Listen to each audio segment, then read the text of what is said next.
Live from the North Park Lounge, Richland, and the Hilltop Event Center, this is Steel City Sunday. Welcome to our show, 3 hours of live pregame coverage. It's week 2 of the NFL. I'm John Phillips. Bill Akins right alongside of me. How you doing this morning, Bill? I'm doing good, John. All right. It's exciting to be here for our second show. I'm pretty certain we're going to sound a lot better, at least me. Which I don't know if that's an actual positive, but hey, we struggled through some things last week. We're now on to a new week, and I think we've got things worked out. So we're excited to have the show for you today. Lots of can't hear you, John. Can't hear me at all. Unbelievable. Let's try this. We're going to just take that off. We'll see if that works. Nothing. No audio from me. How does this even happen? I've got audio. I'm muted.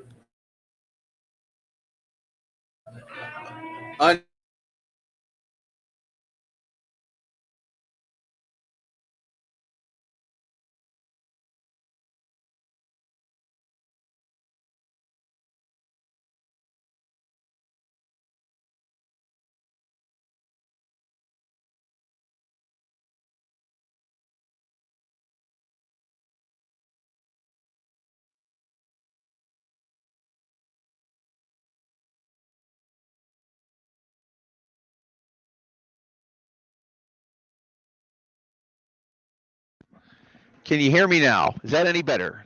I cannot hear myself, but that's okay. That's going to be a problem when I want to actually listen to people.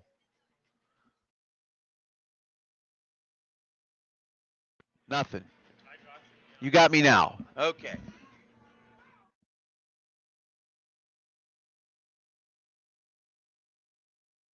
Now do you have me?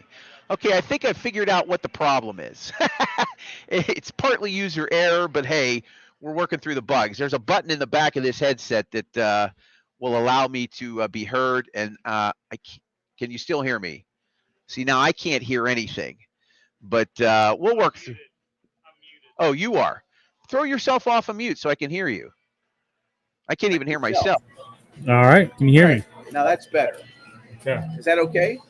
All right, fair enough. When you're off the air, I'll live with it. When the guests are on, make sure you have your mic on. All right, live on the internet, but we're working through it. And hey, let's talk about Steelers and Seahawks. That's why you're here. Week 2 of the NFL season, as I mentioned. This team, boy, so many questions as we move into game 2 here against Seattle. And it seems to be a regular reoccurrence of the same themes. Offensive line issues.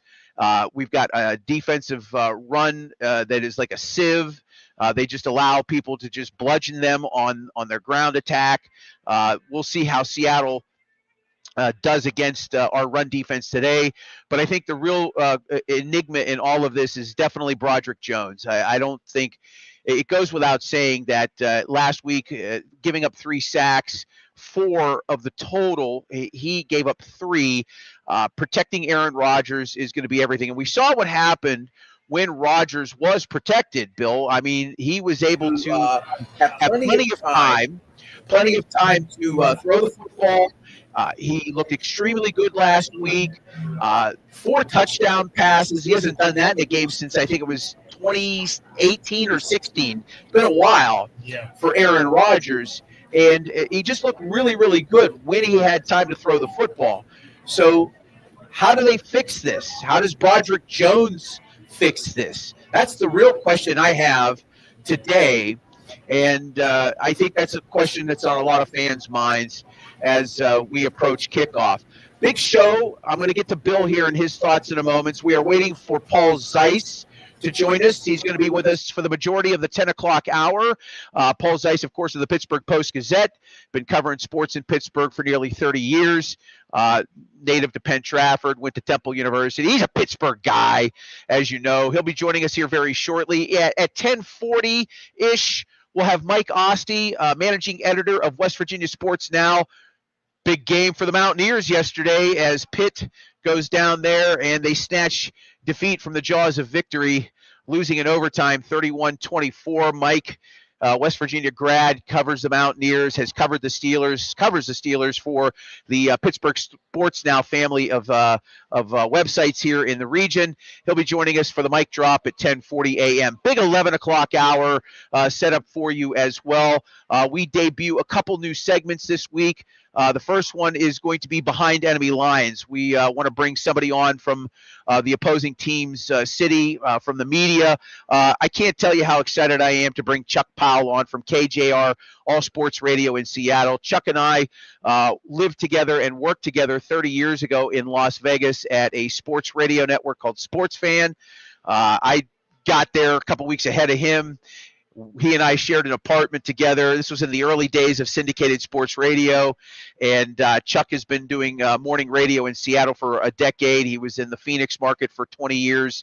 He's a super talented guy. I've talked about, I've been blessed to work with a lot of people in this market and, nationally early in my career. Chuck's probably the most talented guy I've ever worked with in radio, without a doubt. And I've worked with Greg Giannotti, Andrew Filipponi.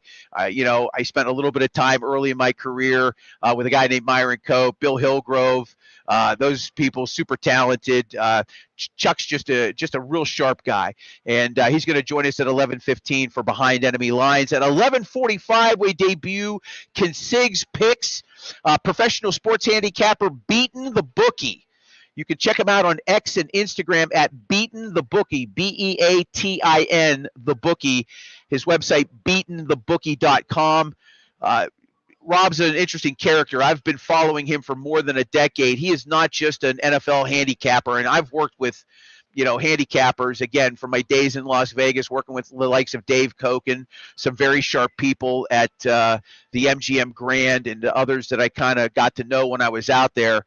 BTB is as sharp as anybody, and not just in football, like all sports.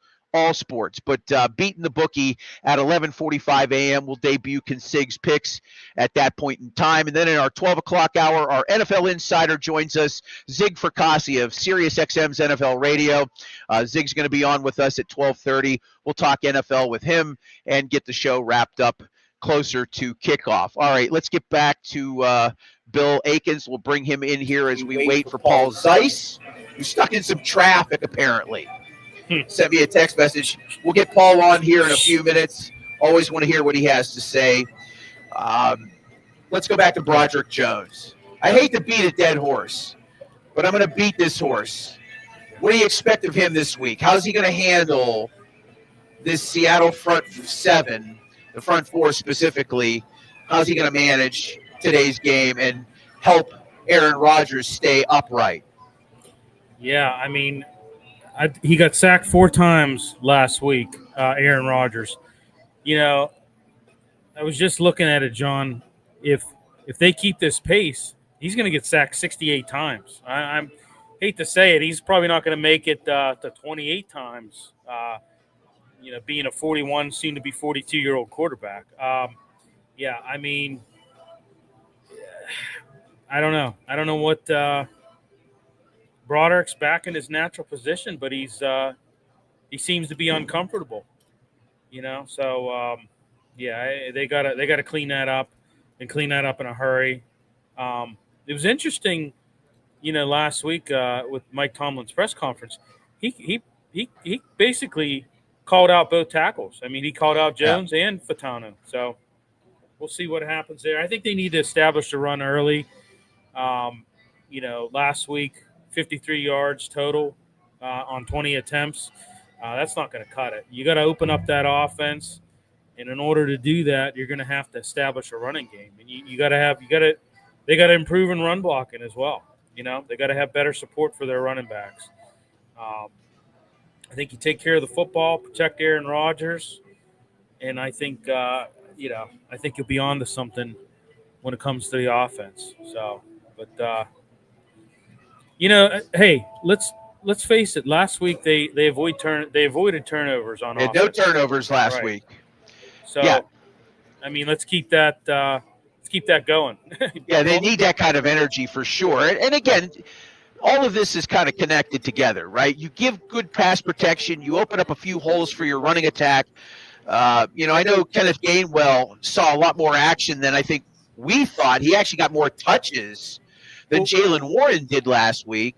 We didn't see much of the rookie at all from Iowa, Caleb Johnson. So we didn't see him. I think he touched the ball twice, if that. I think it was 1 or 2 rushes. But Gainwell got a lot of action yesterday. They like him out of the backfield to catch as well, but he plays special teams. He was I don't want to say a bright spot, but I was a little bit surprised to see more of him than we did Warren, who got the contract extension, which was a bit of a shock to everyone as well, I think. Yeah, I was shocked to see Gainwell basically get the first couple carries. I thought, I was like, wow, yeah, I mean, that's so pivotal. I mean, they've got 53 yards last week. You got to get more than that this week, Yeah, just looking at the breakdown, I mean, Jalen Warren did lead the team in rushing with 37 yards, but he had that on 11 carries. So, and this is something I had mentioned last week. Look, he comes in as an undrafted rookie. He's a Cinderella story, right? Was a JUCO player. I think it was Southern Utah and then Oklahoma State. Undrafted, comes in here. Every time he touched the ball, big yardage, rushing or passing, and people started to talk about that. And it really gained momentum in the middle or towards the end of his second year, which was 2023. And then last year, everybody's disappointed in Najee Harris and calls for more of Jalen Warren. And then, of course, they don't re-sign Najee. They don't extend him an extra year. They just let him walk. And so they go with Warren. And my concern was, can he handle 20-plus touches and be as explosive? Isn't it fair to say, though, that they didn't really utilize Najee Harris in the right way? I mean, they were kind of like sideline to sideline with him. I thought he should have been more, up the middle type runner like he was in Alabama. I don't know. That's just I just didn't think he was utilized in the right way. So we had an offensive coordinator here for 2.5 years that should have never been here. Had no excuse, no excuse to be an NFL offensive coordinator because you're friends with the head coach. Yeah. And you gave his son a scholarship to Maryland, right? The offense was just atrocious. They mishandled Kenny Pickett. And by the way, this is the first time these two teams, Seattle and Pittsburgh, have met since that infamous game 2 years ago where Pickett allegedly said, either suit me up and start me or I'm not playing. Yep. So this is the first time these two teams have played since that game late in 2023 when that all supposedly went down. So there's something to be said for that, I should say. But, yeah, Jalen Warren, I think a lot of things have been mishandled. I think last year with Art Smith in his first year as offensive coordinator, more run heavy, less passing to the outside. They had they had Justin Fields. They were playing kid gloves with him as well. I mean, it's the National Football League. You can't be kid gloves with your offense. Right. As far as I'm concerned. I mean, they weren't using the middle of the field for 3 years. All of a sudden, Aaron Rodgers shows up and boom, boom, boom. They've got passes down the middle of the field. And I understand it's a different quarterback, slightly different, but you can't limit yourself. They limited themselves in terms of how they attack defenses, refusing to go down to the middle of the field. Very rare, if ever. And so that's a whole separate subject. And unfortunately, suffering through all of that, hopefully better things are ahead for everybody involved, especially the team, because that's what it really matters. For fans, we want to see them win, right? We want to see them win. We want to win playoff games. We want to go chase Lombardis, and that's great. But a shocking result yesterday, or last week, I should say, 34-32, 17 points in the fourth quarter. Hadn't done that in a few seasons. Bill looked that up. Hadn't been since that late game in 23 with Kenny Pickett leading the charge against Baltimore on the road of all teams and games. A game that they won. That was that touchdown pass to Najee in the left corner of the end zone where Pickett was floating along left and threw an absolute dart to Harris for the touchdown and eventually the win. Okay, we're waiting for Paul Zeiss of the Pittsburgh Post-Gazette. We got Paul Zeiss of the Pittsburgh Post-Gazette. Let's get Paul on here now. Good morning, Mr. Zeiss. How are you today? I am doing wonderful. I am down here on the North Shore. It is quite popping already with lots of people. I can look out here this window, and they are already tailgating and getting lubed up. So I imagine by the time 1 o'clock comes, the crowd will at least be ready. Now, will the Steelers be ready? That's ready to be determined. But I think the crowd is going to be ready based on what I'm looking at out here. So that's right, because the PG has their offices over on the North Shore now. Right. A far cry from 34 Boulevard of the Allies, where you once toiled. Yes. Yeah, and it's nice because we're right down here with the stadiums. And, you know, the only issue is I forgot that there's this thing called traffic that, you know, at least at the Boulevard of the Allies, you know, I wouldn't have got caught in traffic trying to get down here to the office. So the next home game, I'll be able to make an accommodation to make sure I'm hooked up at 10. Traffic in Pittsburgh, I'm shocked. Yeah, right?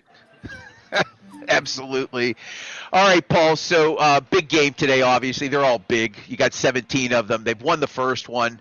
You know, we started the show off with Broderick Jones. I mean, again, hating to beat a dead horse, but the reality is he's got to get better.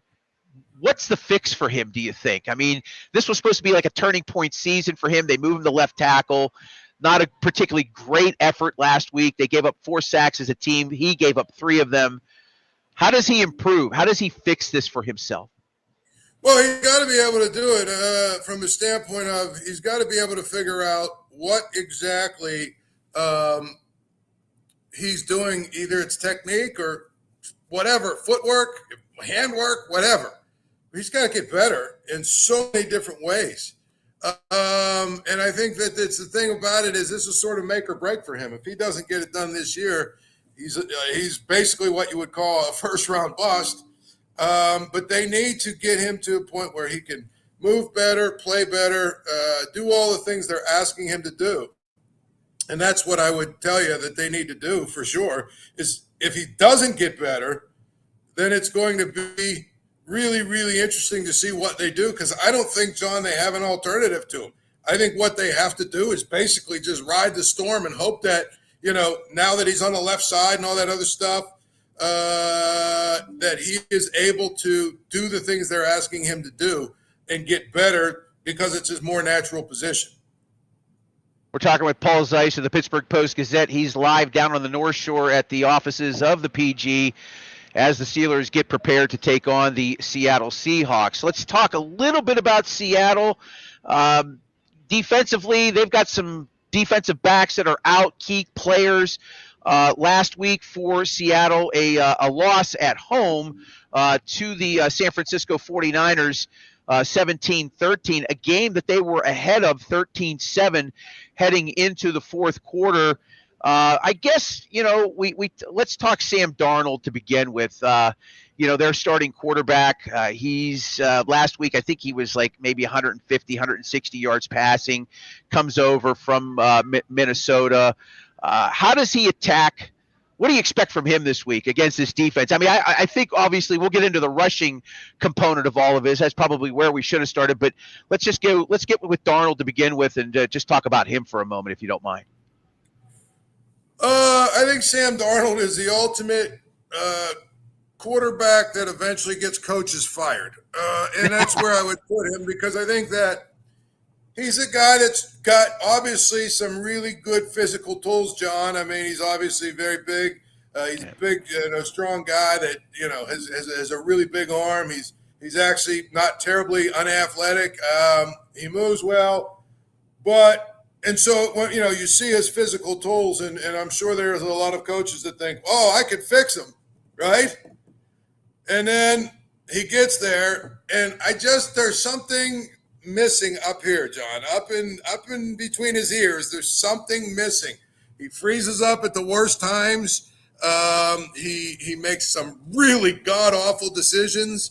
And so, if you look at the way that the Seahawks are going to have to win with him, it's going to be by trying to sort of minimize how many big plays he's got to make, and that means, run the football. I know they've got a couple of running backs that are pretty good. It means playing a little bit more controlled on offense, maybe than they want to. Quite frankly, I don't know why you go from Geno Smith to him, to be honest. I'm not sure what the attraction there is. If you ask, I'd take Geno Smith 100 times out of 100. Just like if I'm the Vikings, I'd probably take J.J. McCarthy 100 times out of 100, and I've only seen the kid play one game. I'm just not that big of a Sam Darnold fan. The more that I watch him, the more I'm convinced that he's the kind of guy that really is going to get coaches fired, because all of them think they can pull some sort of magic out of him that just isn't there. Yeah, he was 16 of 23 last week for 150 yards, did not throw a touchdown, did not throw a pick in that loss. Zach Charbonneau and then Kenneth Walker, you mentioned the running attack. Let's get to this here. The last 6 games the Steelers have had defensively have been atrocious. They cannot stop the run. Fairly evident last week when maybe slightly above average rushing attack that the Jets featured exposed them for over 180 yards on the ground. Charbonneau, 47 yards rushing last week on 12 attempts. Kenneth Walker had 20 yards on 10 carries, playing against a pretty good stout defense from the San Francisco 49ers. They're probably going to run the football. You talk about how you got to, hopefully manage Sam Darnold and let him not hurt you per se.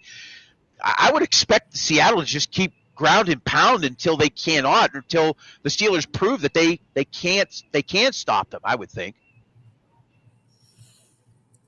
I think based on last week alone, I think we should already give the MVP trophy for the Steelers to Derek Harmon, because I'm not sure how they could be that bad up front without him, honestly.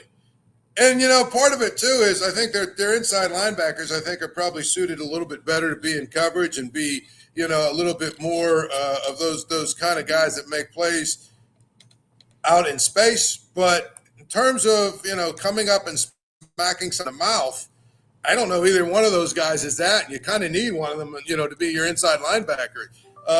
They've got to figure out, honestly, quickly, and I mean quickly, they've got to figure out how to win at the point of attack. And that's the biggest thing to me. They've got to figure out those inside 5 guys. And obviously, Cam Hayward playing better will help. And, maybe another week of practice and all this other stuff, he'll get back into the flow of it and all that. But my point is, I thought that last week one of the biggest mismatches, honestly, was the offensive line of the Jets versus the interior of the front 7 of the Steelers. Those 5 guys in the interior. I thought they got their ass kicked, and that was a big part of the problem. Now, will they make some adjustments? Probably, and I expect them to try and make it a little bit harder on the Seahawks to run the football than it was on the Jets.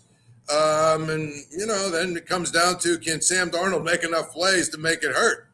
I know if I'm the Steelers, I'm taking my chances with, we're going to do everything we can do to make sure they don't run the ball up and down the field. Fair enough. All right, we are live here from the North Park Lounge, Richland, and the Hilltop Event Center. This is Steel City Sunday on YouTube, Facebook, Instagram, and X. John Phillips, Paul Zeiss of the Pittsburgh Post-Gazette. This portion of today's show brought to you by Arch Masonry and Restoration. Arch Masonry and Restoration is hiring here in the Pittsburgh area. We seek professional craftsmen who have experience in brick and block work, concrete finishers, and labor help. If you don't have experience, there's no problem there. You can learn on the job with advanced programs and classes that can jumpstart your career in the building trades. To learn more about Arch Masonry and Restoration, call them at 412-564-5733 or visit their website at archmasonryinc.com. I'm going to bring Bill Akins in here alongside Paul. Bill, you've watched this team enough. You talk a little bit about that interior defensive portion of the Steelers that got beat up last week. I'm more worried about maybe the inside linebackers. I don't know about you. You know, there's got to be a concerted effort from everybody. But last week I didn't see a whole lot from Peyton Willis and Patrick Queen. Mm-mm. Well, and I agree with Paul. They're more of coverage linebackers, and I mean they're not run stoppers. I think the big thing, and Paul, I'm sure you'll agree with this. Last week, you allowed the Jets to convert 7 of 14 third downs. They gotta prevent them from extending these drives. And I tell you what, this week you're facing a two-headed monster in Kenneth Walker and Charbonnet. Week 1 you gave up 182 yards. That's not going to cut it. That's a porous run defense when you're giving up 182 yards. I know we talked a little bit about Sam Darnold. Paul, I want to get your take on something. So, we saw Sam Darnold last year with the Vikings. We all know Kevin O'Connell's kind of like that quarterback whisperer, if you will. I mean, it ended pretty badly at the end there. But what did you make of last year, him on the Vikings? Sam Darnold? Yeah. I mean, again, when they needed him to be good, he wasn't. Right. He was good until they needed him to be really, really good, and he wasn't. The last game of the year, the year they had a chance to win the division, he was terrible. In the playoffs, he was terrible. And that's kind of who he is, I think. He's probably a guy who physically has all the tools and gifts and everything else. And then all of a sudden, you know what? When it comes down to crunch time, he just doesn't get it done. Yeah, I mean, I agree. I mean, he's, like I said, he showed some a little bit of signs of brilliance last year on the Vikings. But then again, like I said, Kevin O'Connell, very good. I think Kevin O'Connell kind of simplifies offenses and kind of makes it easy for quarterbacks. And, I think that's kind of why he was able to, do. And like I said, it ended pretty badly for him last year, as we know. But he showed a little bit of brilliance last year. But I don't know. It's a different scenario now that he's on the Seahawks. And, last week, hit a little bit of a difficult week last week. Well, yeah. I mean, San Francisco is definitely one of the top teams in the NFC. They'll look to contend again this year. Steelers look really good passing the ball last week, Paul. They're getting a break, I think, this week. Devon Witherspoon is out. He's a pretty good corner for Seattle. How do they exploit that? Well, I mean, I don't know that they necessarily have to, do a whole lot to exploit it. I mean, if he's out, he's out. I think the big thing that we saw last week is that Calvin Austin, picked up the slack as the second guy behind DK Metcalf. I think, every week you play, DK Metcalf is probably going to make plays. So now at this point is, what are you going to do as a team to make sure, or as an offense, to make sure that he gets the most touches, that he's able to go out and, make those plays. But the passing game will only work if you get something like you got last week from Calvin Austin. I think they also need to get Jonnu Smith a little bit more involved. He had 5 catches or something for 15 yards or whatever it was. I mean, they were just throwing little dinks to him that were useless. They actually should have just ran the ball in those plays. They need to get him more involved, I think. So the bottom line is, whether Seattle's at full strength or not, Aaron Rodgers is still getting on the same page with all of his receivers and his tight ends and the guys that he's going to be throwing the football to. They just need to continue to run their offense in a way that, Aaron Rodgers gets to the line of scrimmage, sees what's happening, sees where the mismatch is, and that's where he delivers the ball. That's why you have a guy like him, an All-American, and an all-pro guy. I'm still in Pitt, West Virginia mode. An all-pro guy that has won Super Bowl and won MVPs and stuff. I mean, that's what he's going to do. So to me, I think it's just more of they have to continue to try and develop their passing game. And just that means developing chemistry between him and his receivers. Yeah, and certainly, you mentioned Calvin Austin. He ended up with 4 receptions for 70 yards. Ben Skoranek, just 1 catch, but it was for a touchdown. Jalen Warren, a couple catches out of the backfield. He had a touchdown reception as well. Yeah, you mentioned Jonnu Smith. He actually led the team in receptions last week with 5. So, and it looked fairly balanced as you look at the stats. I mean, and like you mentioned, you have a guy like Aaron Rodgers who's a cut of a different jib, right? I mean, at least 4 MVPs. He's won a Super Bowl, obviously. He's a future Hall of Famer, one of the great quarterbacks of all time. Yeah, protection, especially if the running game isn't going to be there. If you can't protect him, it's almost like a safety net, because you don't bring in Rodgers to throw the ball 35 times or 40 times a game, although he's certainly capable of it. He threw 30 times last week, completing 22. You want to maybe take a little less load off of him if you can run the ball more, but I guess there's some comfort in the fact that the old dog still has something in him at 41 to perform as well as he did last week, despite suffering, 4 sacks and 7 pressures and I don't know how many hurries he had.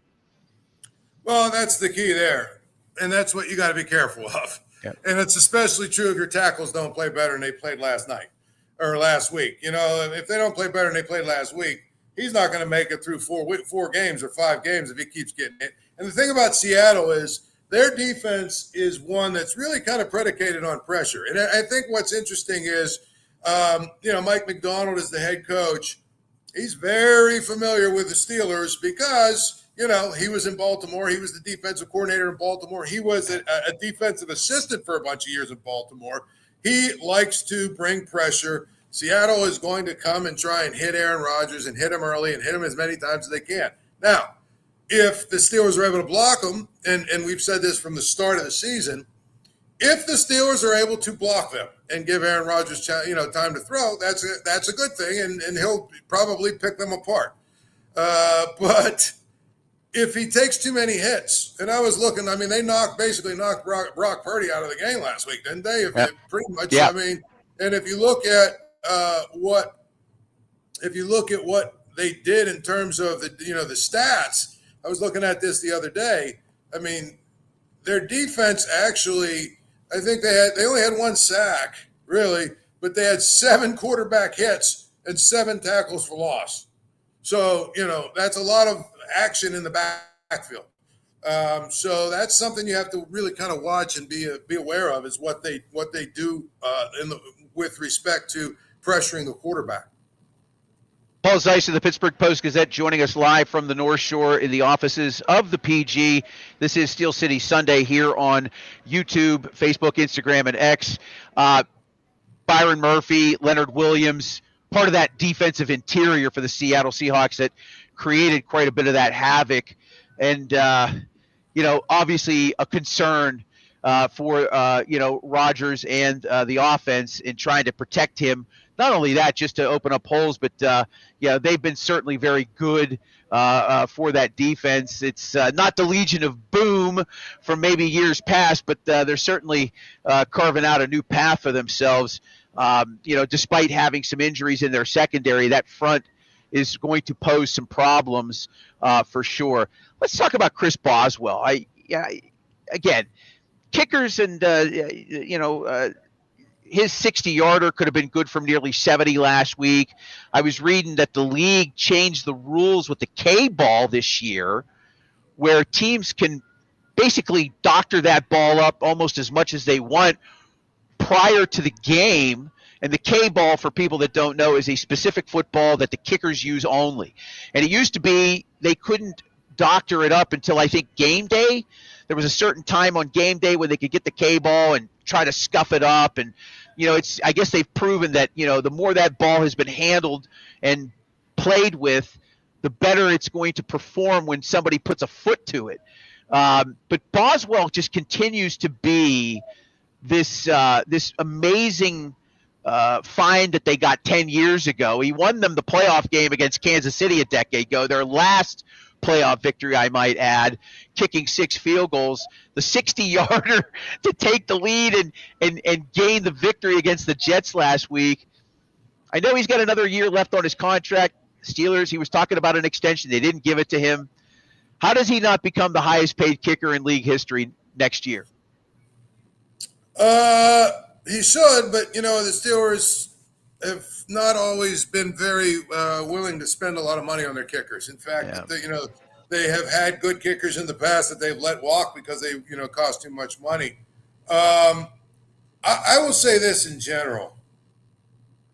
I think kicking field goals has become way too easy. I think it's getting to the point where it's stupid.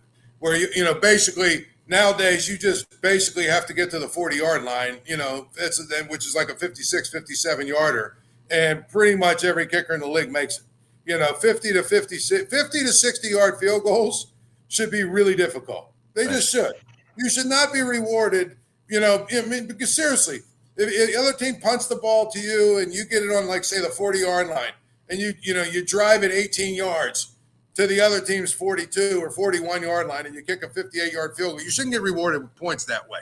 I don't know how you make it tougher. I don't know if you make the balls heavier. I don't know if you put make the uprights closer together. I don't know what you have to do, but 50-yard plus field goals should be difficult. And this is nothing against Chris Boswell. I think it's tremendous. I think he's obviously the best kicker. Those were great kicks. But at the end of the day, if you look at percentages and what's happened over the last 5 or 6 years, kicking field goals is just way too easy. I'm sorry, it is. You should have to have, when you get to like the 35-yard line, 40-yard line, you should have to think about maybe we need to go for it because this isn't an automatic kick. Now it's an automatic kick. Well, I'm going to bring Mike Osti in here to join us here in a few minutes. You kind of got to where I was heading to. Do you envision down the road where we get to the 2-minute warning and the league puts in a rule that says players or the teams have to get to a certain point on the field to kick? Like, institute a rule that says if you're within the 2-minute warning and you're not at, say, the 20-yard line of the opponent, you have to go for it. Do you see that maybe coming into play with it being so easy? No? Nope. Okay. No, I don't think they'll do that. They might do something where they take the kicking ball and make it a little bit heavier or make it a little bit more difficult to kick to have success with, but they're not going to mess around with the rules. And again, if you think about it, teams all basically play for field goals. I mean, you can say whatever you want to say. You get to the 40-yard line, what's the first play you're going to see? A run, so they can get down to maybe a 37, 36, 38, 37.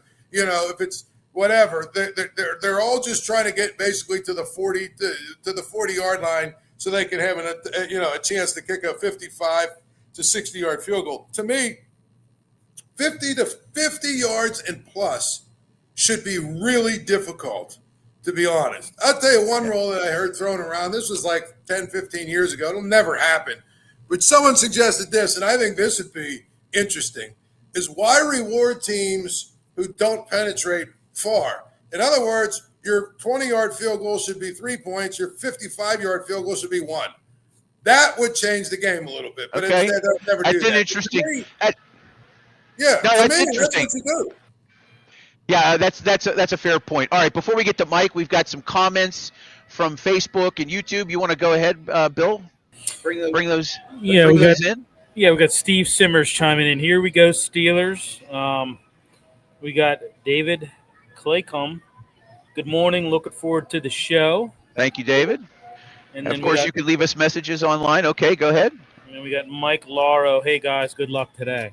Excellent. All right, you can always leave us comments on our pages, Facebook, Instagram, X, and YouTube. With this break here, let's bring in Mike Osti, managing editor of West Virginia Sports Now, part of the Pittsburgh Sports Now family of websites. Let's go Mountaineers, Mike. How you feeling this morning? I guess so. That's what they're still probably singing down there. Yeah, it was a very asinine, bizarre, not that entertaining game to cover for a while, and then it exploded into a classic backyard brawl, and Rich Rodriguez won, and he cried. So anybody who wanted him to cry, he cried and got emotional. Well, thanks for joining us, and of course, alongside Paul Zeiss of the Post-Gazette, Mike drop time here with Mike Osti. Mike, let's get some thoughts from you here. We've talked about all the hits Broderick Jones, how he's going to play. Can they protect Aaron Rodgers? What's the big storyline for you today? I think the big storyline most games this year is protecting Aaron Rodgers. And what I really want to see is if the Steelers' defense, even more than the offense, can answer last week. I figured Aaron Rodgers would provide an upgrade for the Steelers, offense. And if he can stay upright, as you're mentioning, that the Steelers offense would be able to eventually click. And I heard Paul talking about one of the reasons why you have him, and he's a 4-time MVP, is his intelligence. There was a play against the Jets that the broadcast was even behind, where he kind of overthrew a receiver, I think Austin, and then they realized, no, he did it because he knew he had a free play because he knew a penalty was coming. He was smarter than everybody else, including the broadcasters.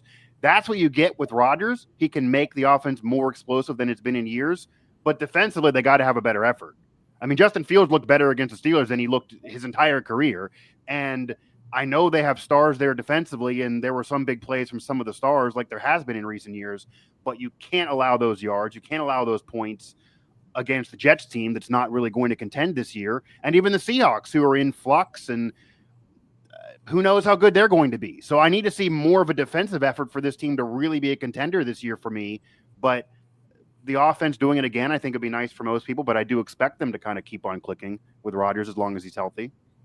Yeah, and Paul had certainly mentioned, defensively. We talked a little bit about Devin Weatherspoon, who's going to be out for this game, one of their top corners. But last week Paul had mentioned, hey, they got a lot of pressure on Brock Purdy. They knocked him out of the game. Leonard Williams, Byron Murphy, right there on that interior line. They're gonna cause some problems today. Yeah, I would imagine this would be an opportunity for the Steelers to cause some problems, to get heat. You want to put. I heard Paul mention this too. I mean, I actually was one, and I wrote about this at the time, that I thought maybe the Vikings made a mistake. I mean, Sam Darnold is still only 26, 27 years old. He's young despite being in the league so long. He kind of found something. He was great in that offense, and they were successful. But in big games, especially when he gets pressure on him, then he kind of faltered. And I don't know if I want to say he's a choke artist, but in big games, he felt the pressure. So bring that pressure to him and see what he does as he's still trying to develop chemistry with a new group, as they're trying to figure something out as well, even a young head coach there. So if the Steelers can bring the pressure, they can bring the heat, it'll make life easier for the secondary. That's always a question. And of course, then make the pressure not as daunting for the offense to do as much. The offense should be better than it's been in recent years, but having it to do as much as it did maybe in week one could maybe be more difficult for this team. We'll see how it goes, though. We're joined by Mike Ostie, managing sports editor of West Virginia Sports Now, part of the Pittsburgh Sports Now family of websites. Paul Zeiss of the Pittsburgh Post-Gazette on board as well. He's live on the North Shore at the offices of the PG as we get you ready for Steelers and Seahawks. Jonnu Smith, 5 catches last week. Yep. Paul thinks maybe you get him more involved. For Rodgers, I thought he was very balanced last week with his selections. I mean, you had a couple of guys in there with just one reception, but they had a touchdown. Calvin Austin, I think, was one of them. I know Ben Skoranek was for sure. Austin had 4 catches, excuse me. Jalen Warren, a couple out of the backfield. He caught a touchdown pass. Can he be any more balanced with his receiving core? Do you expect maybe more of Jonnu Smith? Will we see more of Pat Freiermuth, who only ended up catching, I think, he caught 3 passes last week as well. I would definitely like to see more of Jonnu Smith, and I wrote about this at the time. He was a very underrated part of that trade. I know Minka's contract and his demands, et cetera, were part of that, and he's been declining in recent years. But if it's just a Minka for Ramsey swap at their ages, you could debate it. When you add in Jonnu Smith, who was a successful tight end, a successful pass-catching tight end, had about 800 some yards last year with Jacksonville or with Miami. That really makes it a difference maker. And he could be that difference maker. You could run 2 tight end sets. I would like to see Freiermuth more involved as well, but Jonnu Smith can push him. He is a pass-catching tight end. I'm not surprised by his production. I would like to see even more. Those tight ends can be security blankets for an older quarterback who maybe can't be as mobile as maybe he was in his older years or his younger years, and I wouldn't even be surprised if he pushes Freiermuth. I mean, Jonnu Smith could emerge at the end of the year with more yards and more touchdowns and more receptions than Freiermuth. Freiermuth maybe has some pressure now to produce when given the opportunity, but if he doesn't, then Jonnu Smith certainly can handle it. I see no reason why Jonnu Smith could not handle the load if given more of an opportunity, could not do what he did in week 1 again. I do think Freiermuth can be a great pass-catching tight end as well, but having both of them is a great advantage for Rodgers and the Steelers, and Jonnu Smith could certainly end up becoming a very underrated part of that trade that was a major trade for the Steelers in the offseason. I know you got a busy schedule. I want to get to you here real quick on a prediction before we let you go. I appreciate you coming on board. No problem. Thoughts on today's game? What do you think happens? What do you think the results are?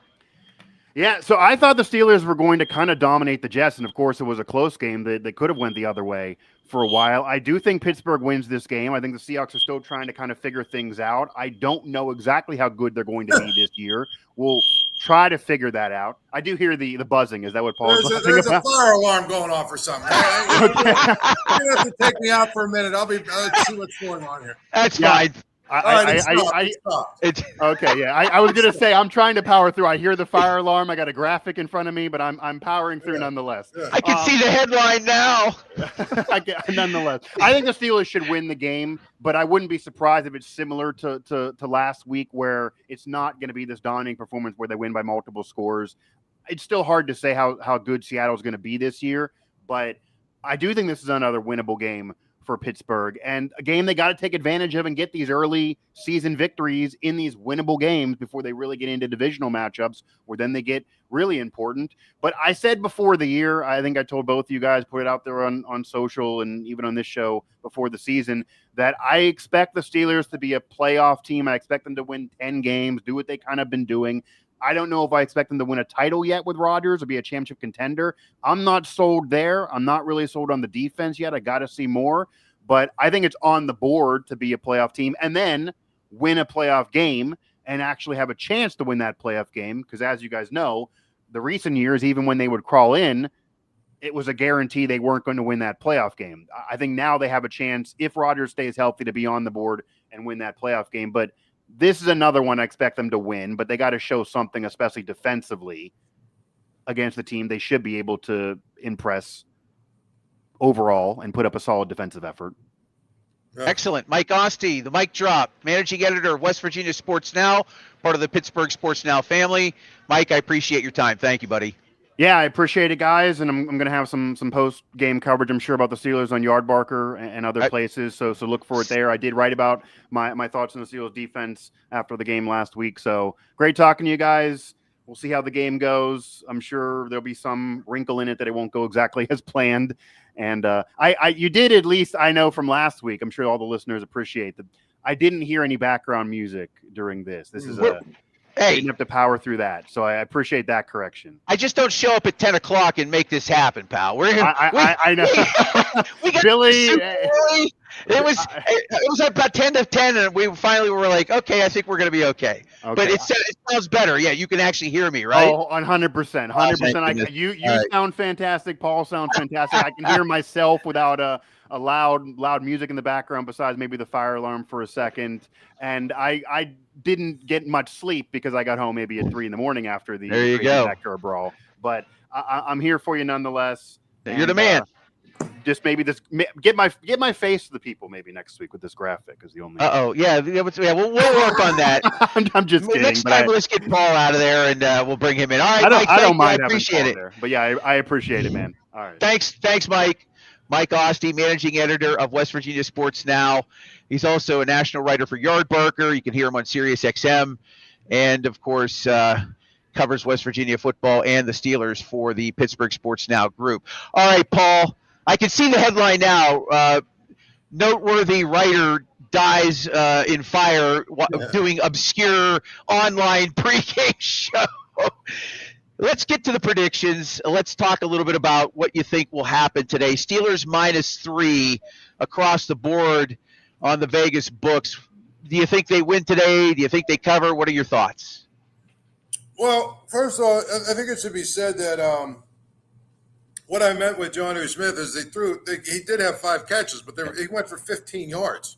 He averaged 3 yards a catch. Yeah. My point is they can use him better than that. I'd rather see him have 3 catches for 24 yards or something where he's, actually having an impact on the game. So, I mean, that's my point about him is I don't know that I think they just tried to get him involved any way they could and really didn't do a very good job of figuring out the best way to do it. So I feel like that's the thing that they have to do a little different. Now, predictions, the Seahawks defense is really good. I think the Seahawks defense is going to give fits to the Steelers offense.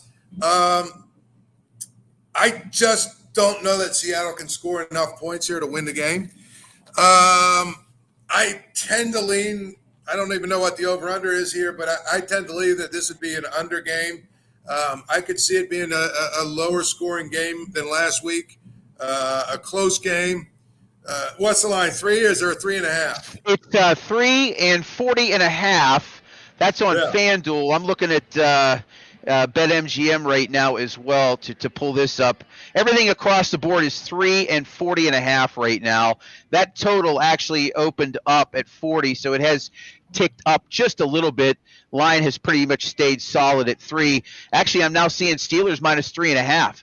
According to BetMGM. So that line's moving up a little bit. Maybe some Vegas money's coming in to push the Steelers a little bit there. So minus 3.5, I probably bet Seattle. Yeah. Minus 3, I probably don't bet because I think it's going to be a push unless I buy the hook and get it to 2.5. 2.5. I think the Steelers win by a field goal is what I think. And so to me, if it's 3.5, I probably bet Seattle. If it's 2.5, I bet the Steelers. If it's 3, I don't waste my time because I think it's going to be a push. Before I let you go, I just want to piggyback on something you were saying. Scheme-wise, Art Smith really did a nice job with those, 2 and 3 receivers, getting them into just amazing spots where they were just wide open. Nobody was around them. You talk about Jonnu Smith. They were throwing a lot of short passes to him right at the line of scrimmage, right just past the line. And I think that helped contributed. He's a guy that you get a linebacker on him one-on-one somewhere 7-10 yards down the field. You know he's going to win that battle 8-9 times out of 10, right? Yeah. Well, I mean, that's what it comes down to. That's why you scheme. That's why you game plan. That's why you watch film, is you want to try and look to those matchups, and you try and force those matchups actually. And you can do that if you have the right personnel to do it. And I think the Steelers do have the right personnel where they can make it so you have to deal with figuring out how to defend Jonnu Smith with a linebacker, and that's what they're going to do. I think last week a great example of that was Garrett Wilson, beating Darius Slay. Yeah. You say, well, why is Darius Slay covering Garrett Wilson? Because they moved him into the slot and they forced that matchup based on what they knew the Steelers were going to do on defense. And they forced that matchup, and then they got the safeties moving one way and Garrett Wilson going the other way, and now it's off to the races. That's just good offense. That's good scheme. And we need to see a lot of that, really, I think. Today, we need to see a lot of that over there at the stadium just because I think that Seattle can make your life miserable on defense. Paul Zeiss of the Pittsburgh Post-Gazette, live on the North Shore. Paul, thank you. I appreciate you joining me here, buddy. All right, my man. We'll do it again next week. Next week it is. Paul Zeiss of the Post-Gazette, live from the North Shore, joins us for a full hour in our pregame show each week. We certainly appreciate him coming on board. Of course, Paul brought to us by Arch Masonry and Restoration, one of our great sponsors here. Arch Masonry and Restoration is hiring in Pittsburgh. They're seeking professionals and craftsmen who have experience in brick and block work. If you're a concrete finisher, if you're a laborer looking to get into the career field, if you have no experience, that's no problem. You can learn on the job at Arch Masonry. They have advancement programs. They have classes you can take that'll help jumpstart your career in the building trades. Call 412-564-5733 or visit their website, archmasoryinc.com. SteelCitySunday.com to learn more. Live from the North Park Lounge, Richland, and the Hilltop Event Center, this is Steel City Sunday here. Come on down. Get down here. Great atmosphere. We have to turn the camera. We have to get a third camera so we can show people just how fun this place is. I don't want to pick up my computer and do that. That would be really not good. Racing Jack checking in via, it looks like he's coming in via YouTube saying, let's go Steelers. Racing Jack, good to see you. If you like motorsports, if you like motorcycles, if you like that kind of stuff, go check out Racing Jack and CycleDrag.com. That's Jack Corpella, who used to work for WWE, spent some time at the Fan with me. He's got his own YouTube channel. He's got 1.6 million followers on Facebook. He's got a ton of people following him on his YouTube channel, CycleDrag.com. We'll give him a little shout out because Jack has always got your back. Just remember that. Okay, we're at the North Park Lounge in Richland. Bill Akins alongside of me here this morning as we are about to embark on hour number 2 of our pregame show. Hopefully you're joining us either on Facebook or YouTube or X. Welcome in to our show, our 11 o'clock hour, just as busy as the 10 o'clock hour was. We've got Behind Enemy Lines coming up in about 15 minutes with Chuck Powell from KJR FM 93.3 FM. He hosts the morning show out there. Chuck has been in sports radio for over 30 years. Super talented guy.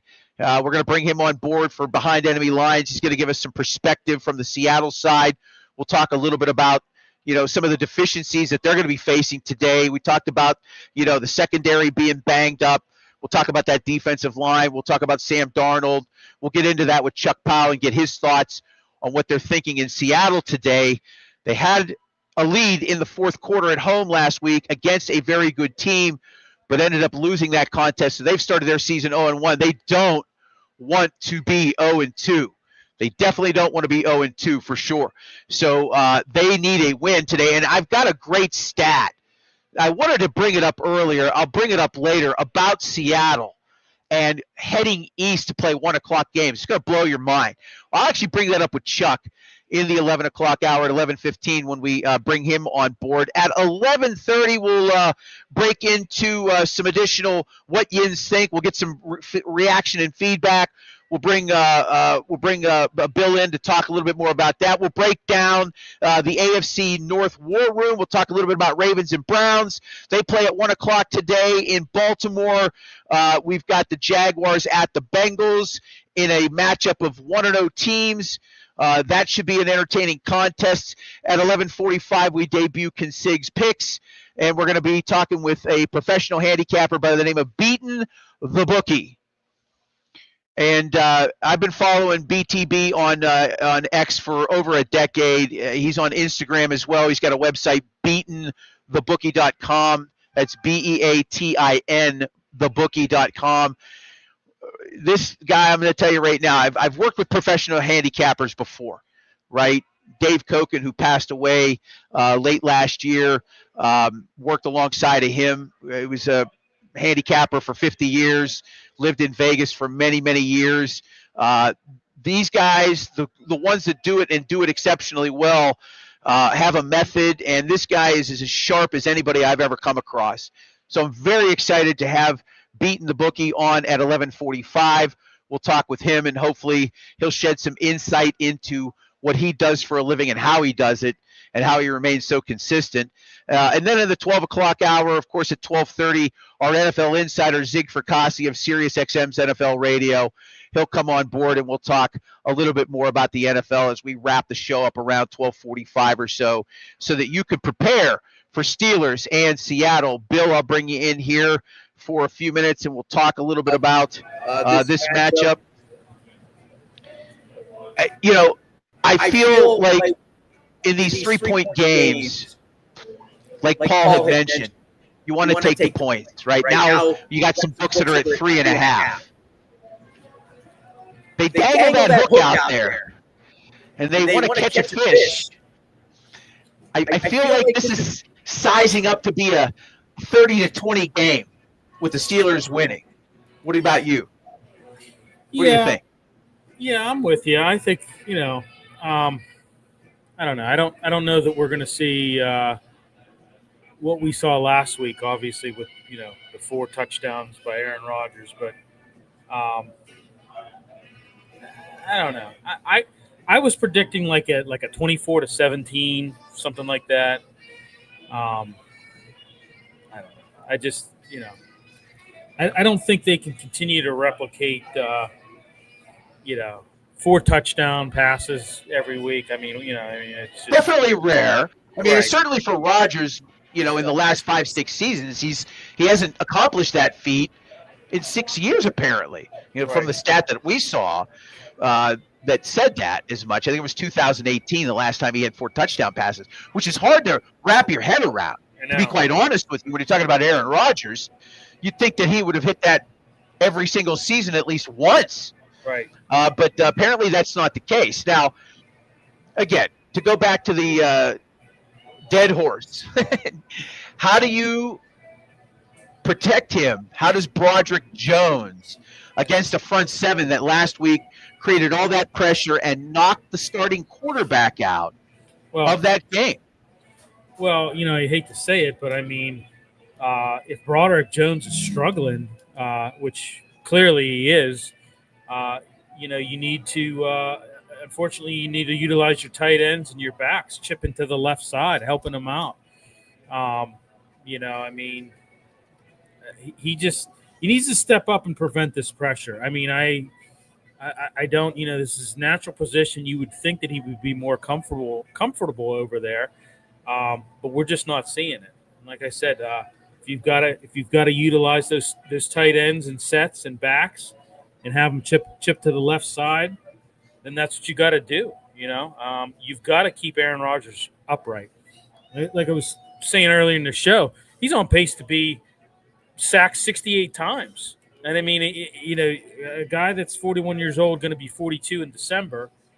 Quarterback, you can't, and he was hit 7 times last week. You cannot have that.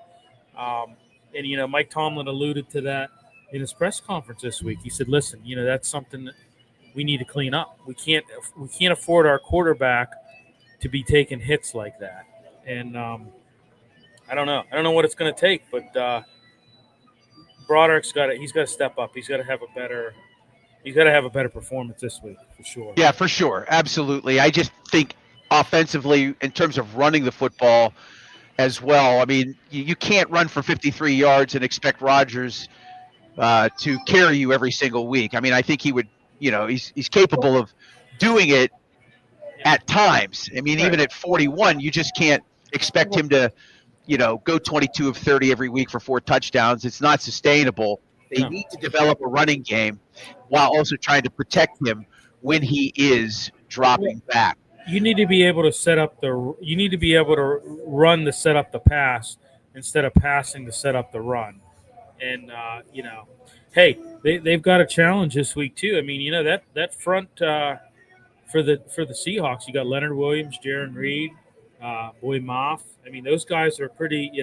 They got a challenge this week. So. Yeah, they do have a challenge for sure. It may be a little bit lower scoring game. I mean, this defense is definitely a little bit better than the one the Jets had. Certainly going to play a factor in all of that. This could be a little bit lower scoring game. I have some friends that are telling me they think it's going to go over 40.5 points. I think a lot of people are probably going to be jumping on that, thinking that they're going to see some sort of repeat performance without maybe knowing too much about Seattle. But the Seahawks were 10-7 last year. They did miss the playoffs, but they were 10-7. Now that was with Geno Smith, and Paul alluded to that in the pregame earlier. How do you let that guy go? Right. They did. They felt that they were going to go with a better, younger quarterback that still has a lot of time left on his clock. But as we've seen in the NFL, it takes time for a lot of these quarterbacks to develop into, steady, consistent, capable players to manage games, but also get you the yardage you need and attack opposing defenses. I mean, for what it's worth, Mason Rudolph in 2023 comes in at the end of the season. He wins 3 games to get him into the playoffs. Mason Rudolph from 2020 or 21 Probably doesn't do that, Yeah. right? He's 6-7 years in the league at that point. He's seen defenses. He's seen some playing time. He was able to come in and help them win 3 key games at the end of the season. They got some help, and they were able to get into the playoffs. Now, they ran into a buzzsaw in Buffalo, but it takes quarterbacks time. You know, the rare ones, the generational ones, they just get it, right? We see that with Patrick Mahomes right now. You're seeing that with Justin Fields. I'm sorry. You're seeing that with why am I forgetting? Josh Allen. Yeah, Josh Allen. Well, Jalen Hurst. You're seeing that. Yeah. I think he's a generational talent. He's been to 2 Super Bowls in his early young career. He's the kind of quarterback that can have a 15-year career and get back to that big game a couple more times, right? Generational, if you will. He may not be a Hall of Famer, but he's certainly showing that early on in his career. And then you've got the rest of the pack that are just trying to figure it out. The speed of the game itself is faster than anything they've ever seen. Even if you're playing at the SEC level or Big Ten level or one of the P4 schools, when you make that jump to the NFL, it's a completely different speed. And it just takes time. And especially if you're a quarterback, it's going to take you time to adjust to all of that, reading defenses, the changes that they're making at the line of scrimmage. You see how quickly the adjustments are made. And you have 3 seconds, if you're lucky, to throw a football. That's the other component. If you get more than 3 seconds, you get 3.5 seconds, that's an eternity. That's a lot of time. That's one of 2 things. It's a combination of pass protection, but also the defense coverage, right? If you're in that pocket for 3.5, 4 seconds, it's a combination of usually those 2 things. You're getting great coverage downfield that's forcing you to look more at your 2, 3, and 4 targets while you're also getting some protection. So if you're in that pocket a little bit longer than 3 seconds, it's usually that combination that I think is putting quarterbacks in that position. Yeah, and last week Sam Darnold averaged 2.39 seconds with his time to throw. So, you know, he's under 3. So yeah, and so there you go. He was getting pressure, and that's going to happen in most cases in the NFL, right? The offenses know where the ball are going, but it's almost like the defenses, they're so good, right? The players, some of those players are just so good at reading even a check down at the line. They're capable of saying, you here, adjust, move over. They kind of know where that ball's going, and then boom. And that's being really good at your craft, right? Instinct is one thing. In today's NFL, it's more than that, right? 40 years ago, instinct probably got you a lot further, right? Game was at a different speed. Players were not as big, not as fast. Natural talent and raw ability was probably more of a factor in a player being better than most. Nowadays, everybody's athletic. Everybody's in great shape. Everybody's got a nutritional specialist. They're eating the right diet. They're training. They're in a gym, right? They're all fast. It's those extra intangibles of watching tape, understanding film, working with the coordinators. Those things are all very important. Okay, with that in mind, I've got to read this quick text message here. We got Chuck Powell on the line. We're going to bring Chuck in for our Behind Enemy Lines segment. Chuck is a morning show host at KJR in Seattle, and unfortunately 30 years ago he had to live with me in Las Vegas, Nevada. Chuck, how are you? How you doing this morning in beautiful the Pacific Northwest? How gorgeous is it this morning up there? Well, it's beautiful, but this is the power of being a morning talk show host in Seattle, Washington, is I get up every day before the sun rises. So the sun does not rise without me in Seattle. And so I don't know. I thought I was going to have more lighting for you here, John, but it's kind of mood lighting. I think it is. set a sexy kind of feel to our conversation today. I absolutely love it. Listen, it doesn't matter what the lighting is. You're always sexy, Chuck. Okay? Absolutely. Hey, thanks for coming on board. I really appreciate it. We're just getting this thing underway, and it really means a great deal. So you've been covering this team for a decade now, and you know, Seattle is one of those cities that are, you know, they won a Super Bowl, you know, about a decade ago now. So they've got a championship under their belt. But it's a city that, you know, wants more, right? And an amazing fan base, you know, probably top 5 in the NFL as far as I'm concerned. Talk about the mood in the city, if you will, what they feel about this team. 10-7 last year. They missed the playoffs. Second-year head coach. Had the lead in the fourth quarter last week against San Francisco and ended up letting it slip away. How do you feel about this year's version of the Seattle Seahawks? How do the fans feel? Well, I'll start just personally how I feel. I mean, I think this team has the chance to take that next step forward. I've liked the moves of bringing in Mike McDonald. We had some controversial moves in the offseason.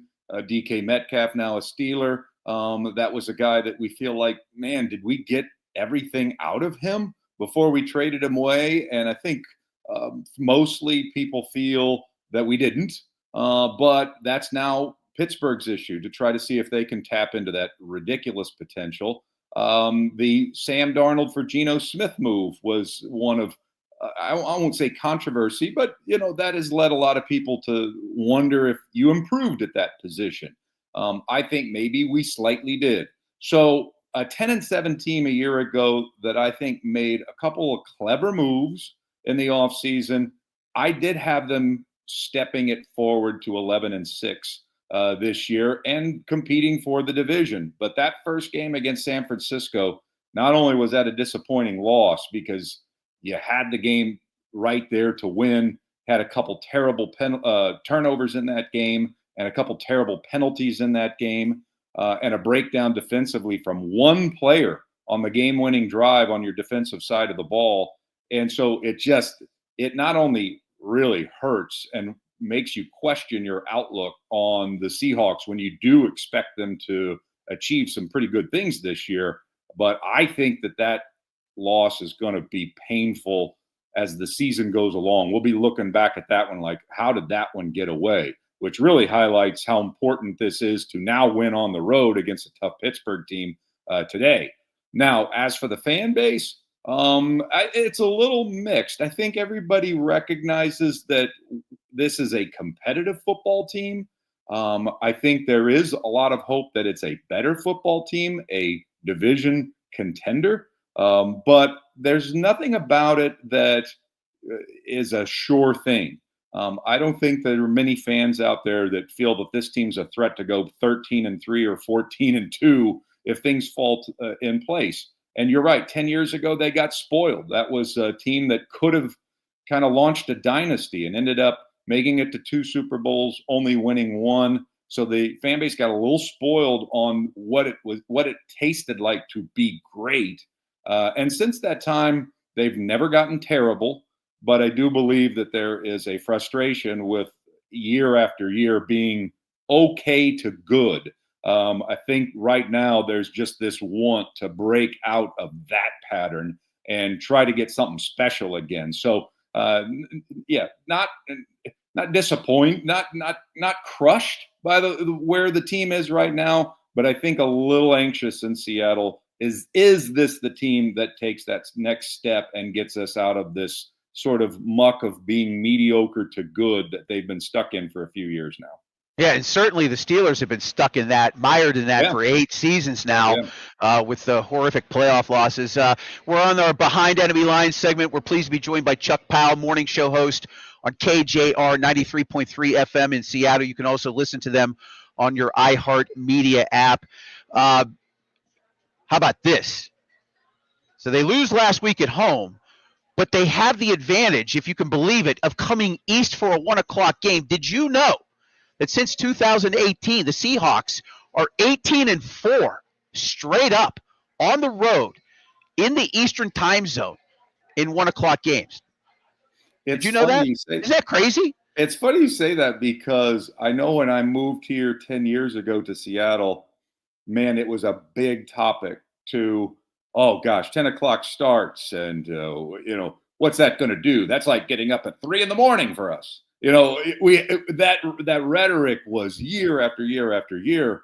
And yet Pete Carroll never seemed to be bothered by it. Right. And quietly and secretly, even though the rhetoric continued, they actually did pretty well in those scenarios. And so I honestly didn't know that they were doing that well. So thank you for that. I'll use that tomorrow. But yeah, it's been something that gets discussed every single time. And yet you have to remind people that actually that's not a killer. We've actually done pretty well in this scenario in the past. Yeah, they've done extremely well. I had to actually go look it up because I saw somebody mention it on X, and I'm like, that's great. Go to Wikipedia, right? Because, you got to believe everything you see on the internet. But, yeah, it's 100% true. They are 18-4 straight up on the road since 2018. It's a remarkable number because it used to be you bet against teams from the West Coast that would come east for 1 o'clock games. That's the way it was for a long time. And quite frankly, and it's been 30 years since I've lived in the Western Western time zone. There's always to me, it was always a great advantage because once the Sunday night game was done, it was still 8 o'clock and you could go get a nice meal somewhere. So, I love it. I love it. I don't think I could live anywhere not on the West Coast at this point. I'm so spoiled by it. I mean, I got football starting at 10 a.m. Yeah. Think about that. Yeah, it's fantastic. Yeah, I got college football starts at 9 o'clock on a Saturday morning. Geez. So yeah, I'm spoiled on it. And then the flip of that. So if you say that the Seahawks have been that good on the road in these situations, then what's the problem?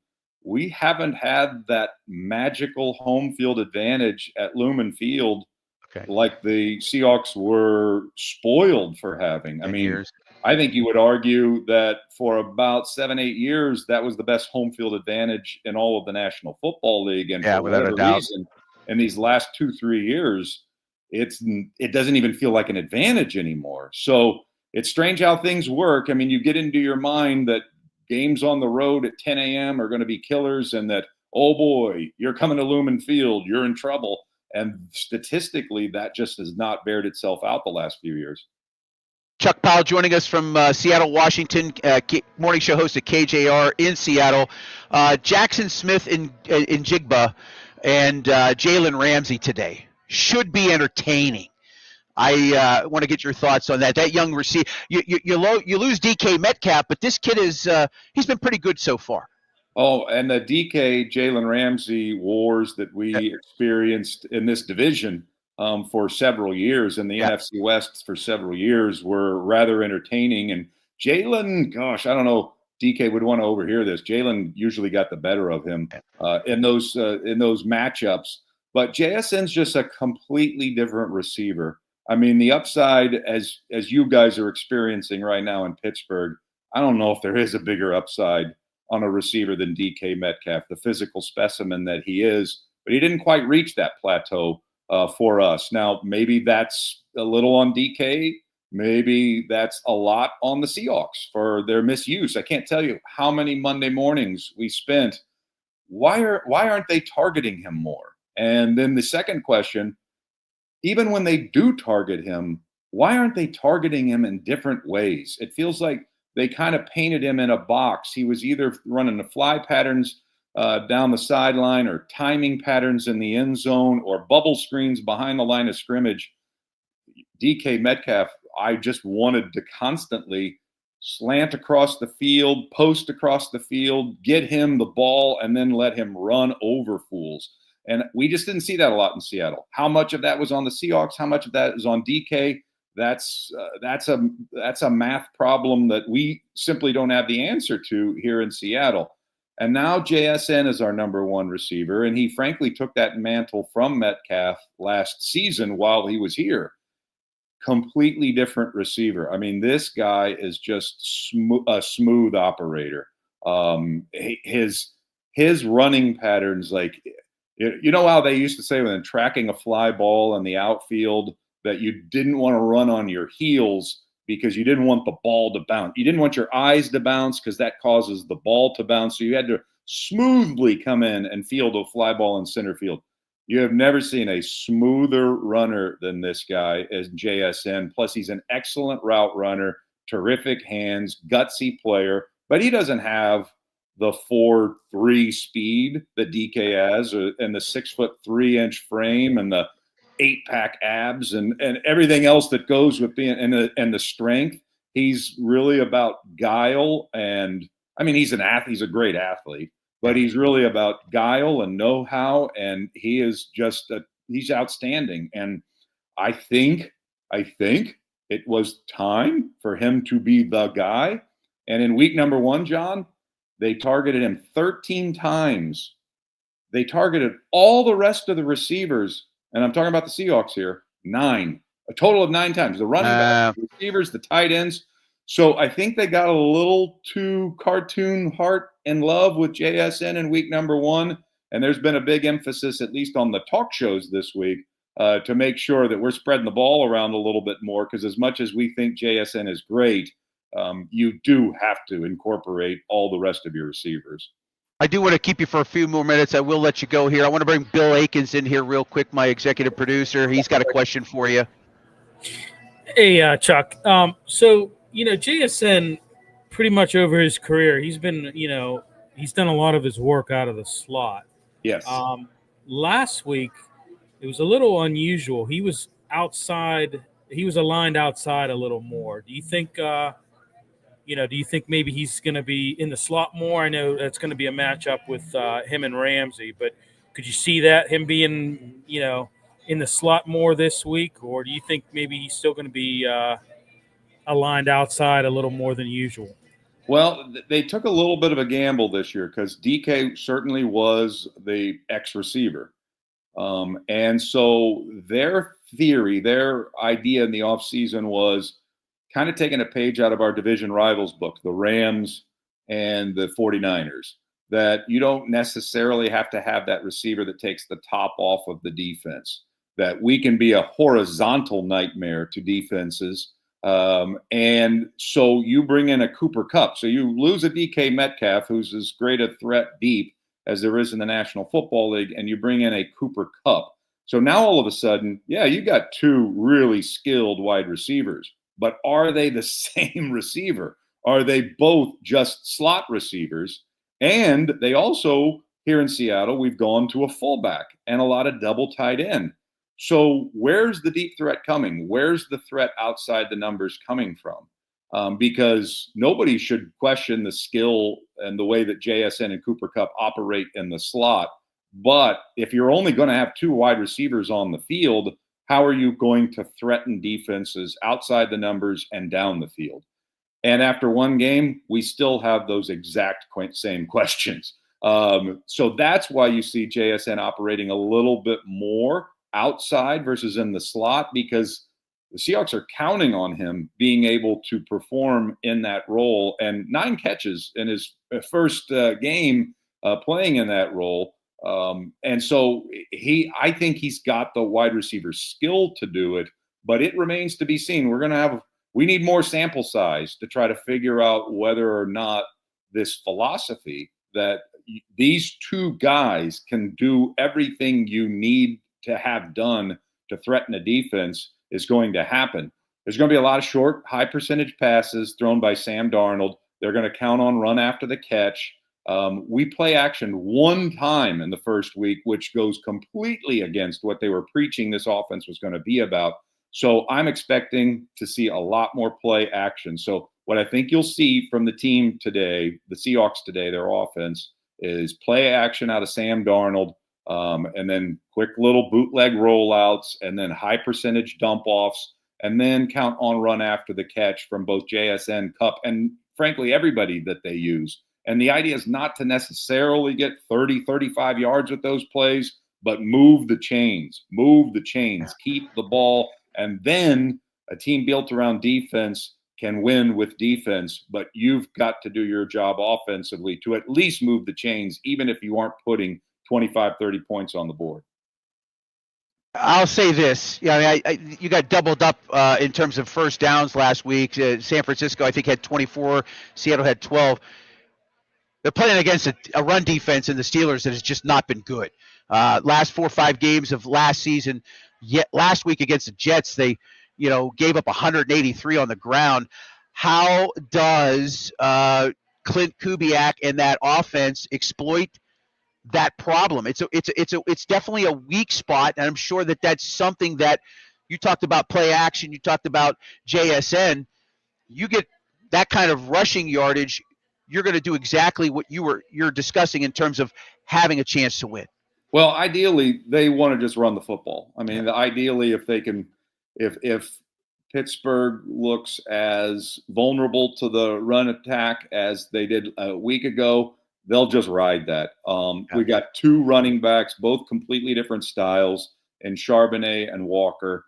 And one was okay last week, about 4 yards per carry. The other one, Walker, who's supposed to be the star, 2 yards per carry, and just could not find a hole. We got a brand new offensive line scheme. We're now going to that outside zone this year, and they look terrific in the preseason. But as you guys know, that's the preseason.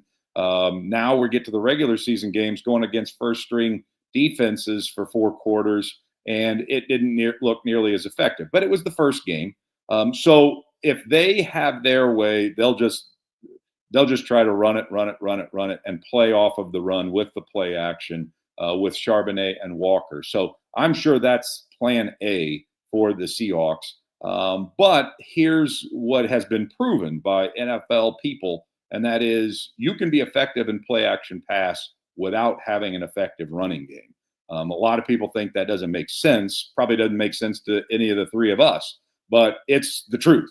And so you still have to use play action even if your running game isn't effective. But no doubt, John, they're going to try to run the football at the Steelers today and hope that both Walker and Charbonnet can get going, can get in rhythm, and then play off of it with their pass game. Quick prediction before I let you go, Chuck. What do you think happens today at Acrisure? I mean, I'm not a must-win guy. I usually wait till the math suggests that it's like a must-win kind of affair. But I certainly don't want to sit here next week and have to use that against the New Orleans Saints at home. But that's what it's going to be. If the Seahawks lose to the Steelers today, they're going to have to beat the New Orleans Saints next week in week number 3 or start 0-3 on the season. So I think there is a little bit of, oh, man, you let one get away last week. You might have to now steal one in Pittsburgh that I didn't think you were going to win before the season started. I think it's going to be dangerously close all game long. And I can't change it just because they lost last week. I think they're going to lose in a really close one, 2-point kind of game. And I think maybe the Steelers get us here today like 23-21. Calling my wife to call my banker to put everything on the Seahawks then at +3.5. I'll tell her you said so. I'm sorry it took 30 years for you and I to get together to talk sports. It was so good to see you last month in Las Vegas, as it was to see everybody from Sports Fan Radio in the reunion. I said this in the pregame, most talented guy I've ever come across in radio. You're such a good human being. I can't thank you enough for doing this show, Chuck, and continued success in Seattle at KJR. Thanks for doing this for me. It really means a great deal. Johnny, I love you. I miss you, and I'm glad we reconnected. And so let's just keep doing this. Let's just keep saying hi to one another. All right. Fair enough, Chuck. Thank you so much, buddy. I appreciate it. All right. Chuck Powell, morning show host, KJR 93.3 FM on your iHeartRadio app. You can catch him on X at Chuck Powell 6. Where'd that number come from, Chuck? I don't even know how'd that happen? Where'd that number? Oh, that's your email address, I think. It's Chuck Powell KJR on X. Thanks, Chuck. I appreciate it, buddy. Thanks, man. All right, see ya. Chuck Powell, morning show host on our Behind Enemy Lines segment. Look at that smile. He's such a good guy. I tortured that young man at 24 living with me in Las Vegas in this 2-bedroom apartment on the east side of Vegas. Just nutty. And it was good to see him and a whole bunch of other people I hadn't seen in 30 years last month in Las Vegas. It was a quick in and out trip, but it was fantastic. And I won money. I was only supposed to be in Vegas for 41 hours. I flew in late on a Thursday. I hit a 4-leg parlay on FanDuel that I placed in Pittsburgh. I got off the plane. I got picked up by a friend of mine from high school. It took me over to Sphere, then to this bar where one of the guys who had worked at the network was at with the guy who put the whole thing together. I hit a 4-leg parlay on Thursday night. And then on Saturday, I was supposed to fly back to Pittsburgh around 1:30. I ended up giving my ticket up to somebody at American Airlines. They gave me a nice voucher. I raced to the Mandalay Bay, put a 5-legger in, and they watched it come in with me. It was just amazing. Chuck's fantastic. If you want to check him out, again, iHeartRadio app at KJR 93.3 FM in Seattle. Okay, that was our Behind Enemy Lines segment. We're waiting for Beating the Bookie. He'll be on in about 10, maybe 15 minutes. Professional sports handicapper. He's going to break down his business. Just a fascinating look what he does. He's not like most, as we call them, touts, right? He's a professional handicapper. You can purchase his plays in all kinds of different ways. But he's unlike a lot of guys that I've seen in the past where it's very cloak and dagger, right? If you are a professional sports bettor, you don't give insight into how you do what you do. But this guy pulls back the curtain from time to time. I've seen him he does a lot of stuff for free, which is also against the grain of what professional handicappers do that sell their service, right? The guy has a YouTube channel. He does lives on YouTube. He does spaces on X. I know he's on Instagram and does things there, but he's unlike most handicappers out there today, professional handicappers that provide a service for people that, want their plays. And I've just never seen anybody as consistent and as open and honest about what he does to a degree. He does not, give away all the secret sauce, but it's unique that he allows people to see some of the things that he does that go into what he is doing professionally for a living. He's always been an interesting person to me, and the fact that he's going to join us this week and, as time allows him through the course of the season to platform him, he's really doing us a favor. He's got over 45,000 followers on X. I think he's like in the 20,000 range on Instagram right now, and his website, beatinthebookie.com, BEATIN, thebookie.com. We'll have BTB on here in about 10 minutes time. Bill Akins, let's draw you in. Is anybody making any comments, any thoughts rolling in from the various locations where people can check out our show? Just looking at some things online. We're doing pretty good on X here this morning. We got about 300 viewers there. Analytics are starting to pour in a little bit. Yep. Yeah, we're looking pretty good. No comments right now.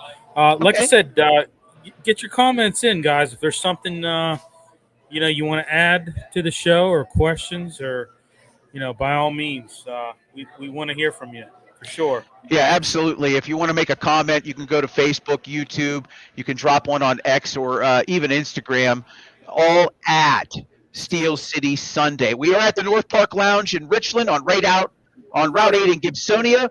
The Hilltop Event Center, our home for every broadcast, both pregame and postgame. By the way, Chuck Powell brought to us by Arch Masonry and Restoration. They are hiring here in Pittsburgh. They're seeking professional craftsmen that can lay brick and block, that are concrete finishers, or are getting a career started in labor. If you don't have experience, that's not a problem. You can learn on the job. They have advancement programs and classes that can help jumpstart your career in the building trades. Call 412-564-5733, or you can visit archmasonryinc.com to learn more about them. And again, thanks to North Park Lounge, Richland, Hilltop Event Center for hosting us every single week. It is week 2 of the NFL season. Steelers at home at Acrisure taking on the Seattle Seahawks. Looking at some of the online books right now, we're again testing 3.5 and just more than 1. I think FanDuel's still sitting at 3 right now. They are sitting at 3, but as I look at BetMGM, they're at 3.5. Trying to pull up Fanatics here and see what they have as well. 8 years ago, you couldn't do this sort of thing, right? And then in 2018, the federal government passes legislation to allow states to regulate sports betting, and now everybody's got it. And that's why you shop lines, as we like to say. Fanatics has the Steelers at -3.5 right now, so that line's starting to tick up a little bit. By the way, I've been plugging everybody that sponsors the show. I have not said anything about It's a Wrap Sports. We actually can't deliver this show without Matty B and the crew out east. They are our partners in all of this.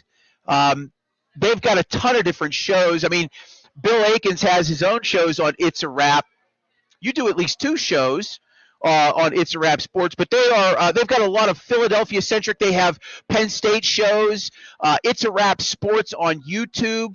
You can also find them on X as well. They've been very good to us. When we put this all together 2 weeks ago, they were right there with us. Matty B and his team, Al, and others that I'm failing to mention. Please mention their names, Bill, the ones that I'm forgetting, because we shouldn't forget about. We should mention any of them that have helped us, which is most of them. And it's rare in this type of space where you get the kind of partnership help when you're brand new. We're brand new, right? We're just growing a following. But the folks at It's a Wrap Sports have been helping us certainly bring the show to you, the aesthetics, the graphics that you see, the platform that we use through StreamYard. Matty B and his team over there have been fantastic. Nothing you want to add? Yeah, well, I mean, they've got a lot of good shows. Here we got the Wraparound with Pat Bernard. We've got Props, Locks, and Parlanes with Mike. We got a good soccer show, The Attacking Third. Pat Bernard is a beat writer for the Philadelphia Union. You've got Birds Blast. You've got Happy Valley Huddle, which is good stuff. You got the Final Word with Matty B. That's always good. He always brings some thought-provoking topics. Yeah. So, as we know here on this side of the state, the folks in Philadelphia are a different breed, just a different breed. And as I've gotten older, I've grown to appreciate people from Philadelphia more. I do a lot of traveling in my professional career. I'll be in New Orleans tomorrow morning. I'll be in Louisiana, Mississippi for most of the week. Anytime I've traveled and I've gone to different cities, Phoenix, Denver, San Francisco, and I've gone to sporting events, whether it's a Pittsburgh team or not, if I've gone to a game and Philadelphia is playing, it is the most liveliest, raucous atmosphere. You think you're in South Philly. You think you're at the vet, right? The vet's been gone for 25 years. You think you're at, right, Citizens Bank Ballpark or whatever, the Lincoln Financial Field or Wells Fargo Center. You feel like you're in Philadelphia when you go to an event on the road that the Eagles are playing. It's akin to a Steelers game, right? Or Pirates and Penguins. We travel extremely well. We're extremely passionate. They take it past 10. They only get 13. Yeah, I mean, hey, they've been known to throw snowballs at Santa Claus. So yeah, they're passionate. They're very. They passionate. are. Yep. Yeah, and that trip in June for the soccer game that I covered for the Tribune Review was enjoyable. The crowds are a little different on the soccer side of things, but just going into South Philly the next morning and just hearing people talk and how they are, their dialect, how they speak to one another, I appreciate it. I really do, and we appreciate the folks at It's a Wrap Sports. We'll be waiting for BTB, beating the bookie. He's going to be hopping on board here in a few minutes. Steelers and Seahawks. So, again, line is now moving to 3.5. and it's only 11:41. We'll see if there's any buyback on that, and where things might end close to game time. Just looking at some of the lines today, in some of the contests that I was checking out, I really like the Bears today at +6.5. New England is a 2.5-point underdog on the road against arguably the worst team in the NFL, the Miami Dolphins. I don't know if the right team is favored in that one. We're going to get all of these thoughts from BTB in a few minutes. He's the one you really want to listen to. I'm just a mush, and you want to fade basically anything that I say. Giants and Cowboys is an interesting matchup. Both those teams come in 0-1.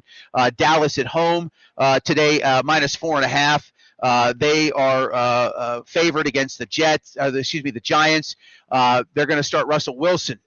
Are the Giants. They decided that early in the week, this week, after a not-so-great performance in week 1 at home. San Francisco looking to go 2-0. They're on the road, only laying 3 to a New Orleans Saints team that has a lot of questions on the offensive side of the football, and a game that a lot of us will be paying attention to. We'll probably talk more about the AFC North games today in the 12 o'clock hour. Browns at Ravens. And that'll be something that we will discuss. All right, joining us in our Consigs Picks segment, we named this after Dave Sharapan, who's a native of Pittsburgh, lives in Las Vegas. He worked in the book side of things for many years in the early 2000s in the islands. It is my great honor to bring on Beatin' the Bookie, as he's known as BTB on X and on Instagram. You can check out his website, beatinthebookie.com, BEATIN, Beatin' the Bookie. Rob, how are you, sir? Thank you for joining us in beautiful Florida. How are you this morning? I'm pretty good. Just getting ready for a big day of games. Got some exciting games today, so looking forward to it. Yesterday was a nice day in college football, so looking forward to NFL. Yeah, I saw you had a 5-star with Texas Tech in their team total. That came in for you easy. I was telling the people beforehand, I used to work with Dave Koch, and I've worked around professional sports bettors before. And, having lived in Las Vegas and worked at the MGM and, just know people that are still out there, you strike me as different from professional handicappers that I've seen. A lot of people that do what you do are very secretive in terms of the sauce, right? In terms of what you're how you get to where you are and what you're deciding is a side or a total or a prop that you're working on. But you're unlike a lot of people where, I see the spaces that you do. I don't see them all, but I've seen spaces that you do. I've seen your YouTube channel where you peel back the curtain a little bit and give insight. And I think that's what makes you different from anybody I've ever seen. I respect it tremendously, because people that do what you do for a living aren't going to do that sort of thing. Why? What is it that you see in terms of value to show people how you think about what you're betting on and why?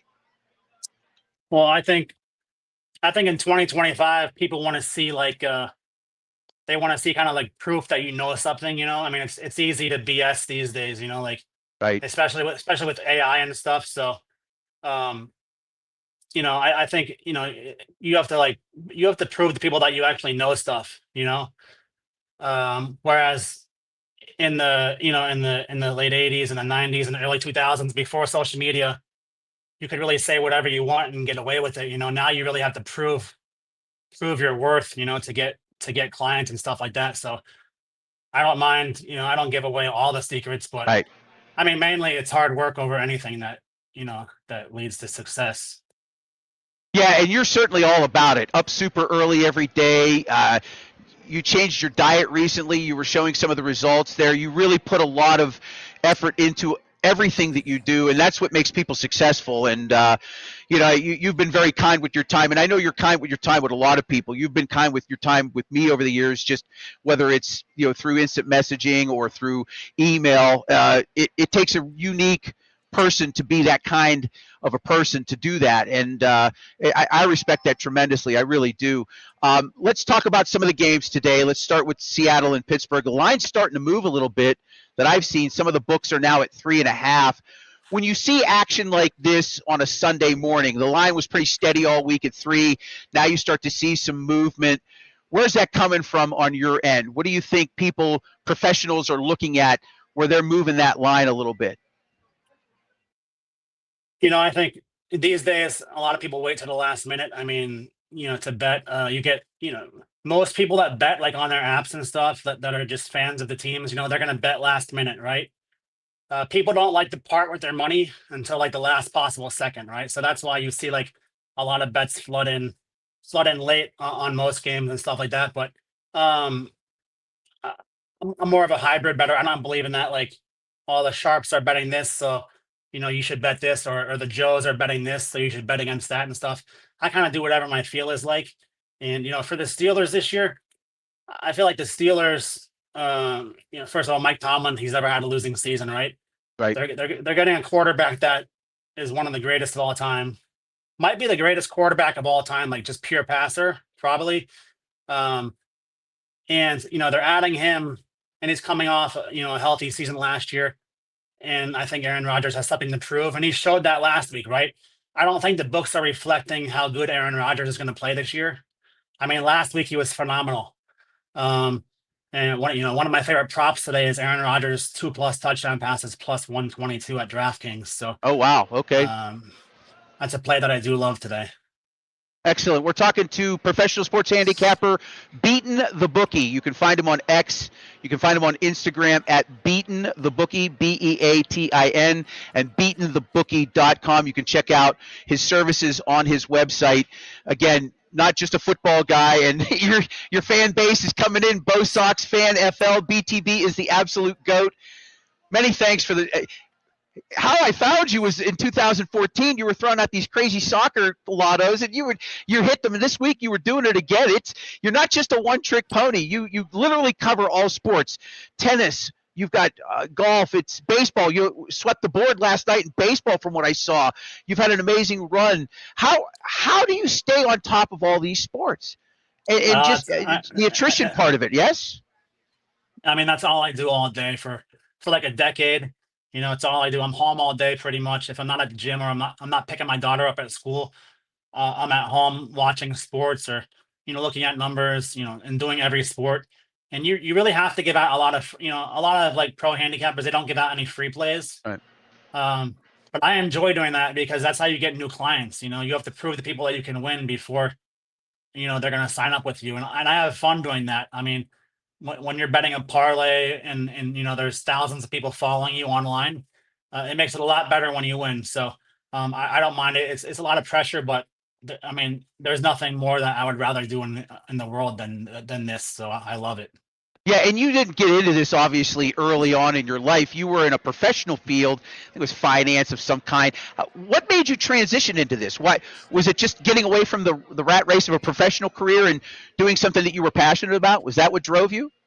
No, I mean, I always bet. So I always bet. I just didn't give out my picks before social media. So once I joined social media, I just started doing it for free, and then it just blew up. And fortunately, I only had like I guess you could say a real job for an investment company for like 1 year after I graduated college before I started doing this full time.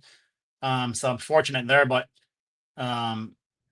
yeah, it's a fun job, and I just got into it by chance, right? I love doing it, and it kind of just fell into my lap. So it's something I love, and I'll hopefully never stop doing it. So. Now, you live in Florida. It's a closed market down there with one book, and that's Hard Rock. And so just a little perspective on this gentleman here. Last year in the AFC NFC Championship weekend, he gave out a prop bet of a rushing touchdown at every quarter of the NFC title game and the AFC title game.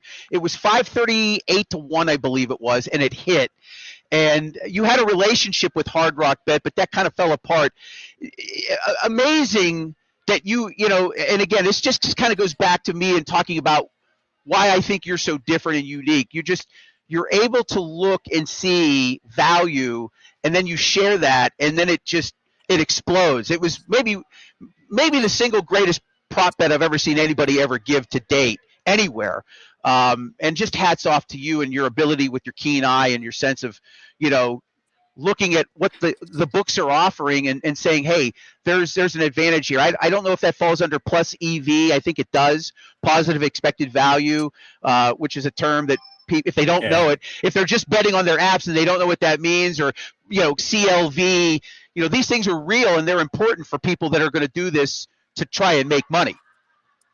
Yeah, I mean that was one of the greatest bets I've ever hit for sure, and it definitely cost me like my relationship with them. I think I can't bet at Hard Rock anymore, but like in 2025, just because I can't bet at Hard Rock, there's a million other books online that I can bet with, so it's all right.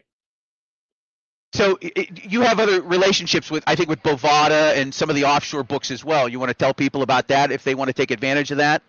Yeah, I mean I use Bet Online, Bovada. When I'm up north, like I was in Pennsylvania last week, so I use DraftKings and FanDuel. So pretty much anywhere you can bet from anywhere. The state, it doesn't really matter these days. You talked about the prop bet that you like with Aaron Rodgers, plus 2 touchdowns at DraftKings. You spread out what you do. Like, when we were growing up, certainly when I was growing up, you picked up a newspaper, you went to the ag page and you looked and all you had was a side and maybe the totals were listed, right? Now you've got everything, live betting, touchdown, first, last, 2+, all these things. How do you sifting through all of that obviously takes a lot of time. Do you favor more prop bets, passing touchdowns, things of that nature? Do you tend to look for certain prop bets at first when you're looking, or are you just scanning everything and seeing what catches your eye? I mean, I pretty much scan everything, but a lot of times prop bets are easier to pick off than say I like the Steelers, but I think that Aaron Rodgers throwing 2 touchdowns or more is going to be an easier bet than the Steelers winning. I'll just take that, right? So sometimes I think you can get good value on prop bets that are, some are pretty easy. Like, I mean, a guy could average 2 touchdown passes a game, throw 3 touchdowns every single game for the entire season, and his prop will only be two. So there's a lot of value out there because you have to remember for every NFL game, there's probably 300-400 bets, right?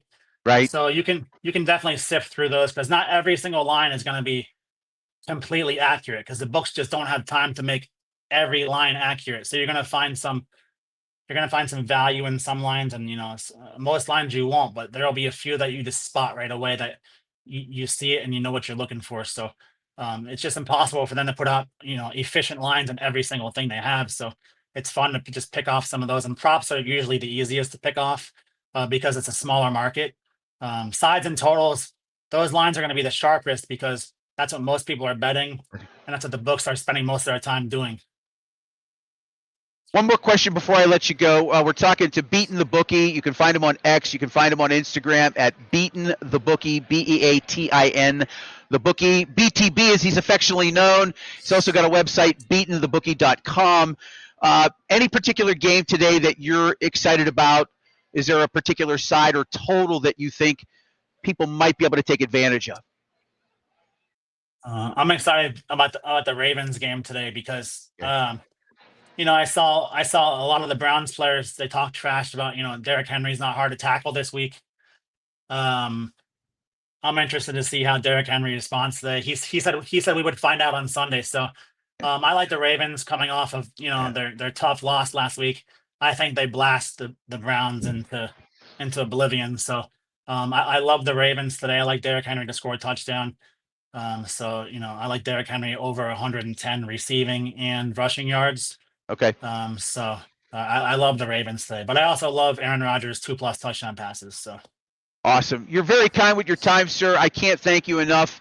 Again, I've been around plenty of professional gamblers. You're just a different breed, and you are. I think you're just a solid human being. In a world where I think that's lacking at times, you have empathy, and you're just genuine, and I appreciate you coming on board. Hopefully, at some point in time, as your schedule permits, we can bring you back on. I really thank you for coming on. Thanks for having me. Anytime you want, I'll be on. Awesome. BTB, Beaten the Bookie, beatenthebookie.com, and on X and Insta, BEATIN the Bookie. Go check out BTB and his website. Guy does it all. He's not just a football guy. It's uncanny how sharp he is at all sports. All right. Thanks, Rob. I appreciate you, buddy. Have a good Sunday. Enjoy the football. You too. Go Steelers. All right, thanks, BTV, super guy. I tell you what, I'm telling you right now, as God is my witness, I first started gambling at the age of 14. I got my first little sheet. We used to get these little sheets back in the mid '80s, where the parlay cards. They were called parlay cards, and he's fantastic. Go follow him online and check out what he does. He's fantastic. Go check out his website for sure. If you're into that sort of thing, you're not sure how to look at sports betting, but you have some sort of bankroll that you may want to invest in.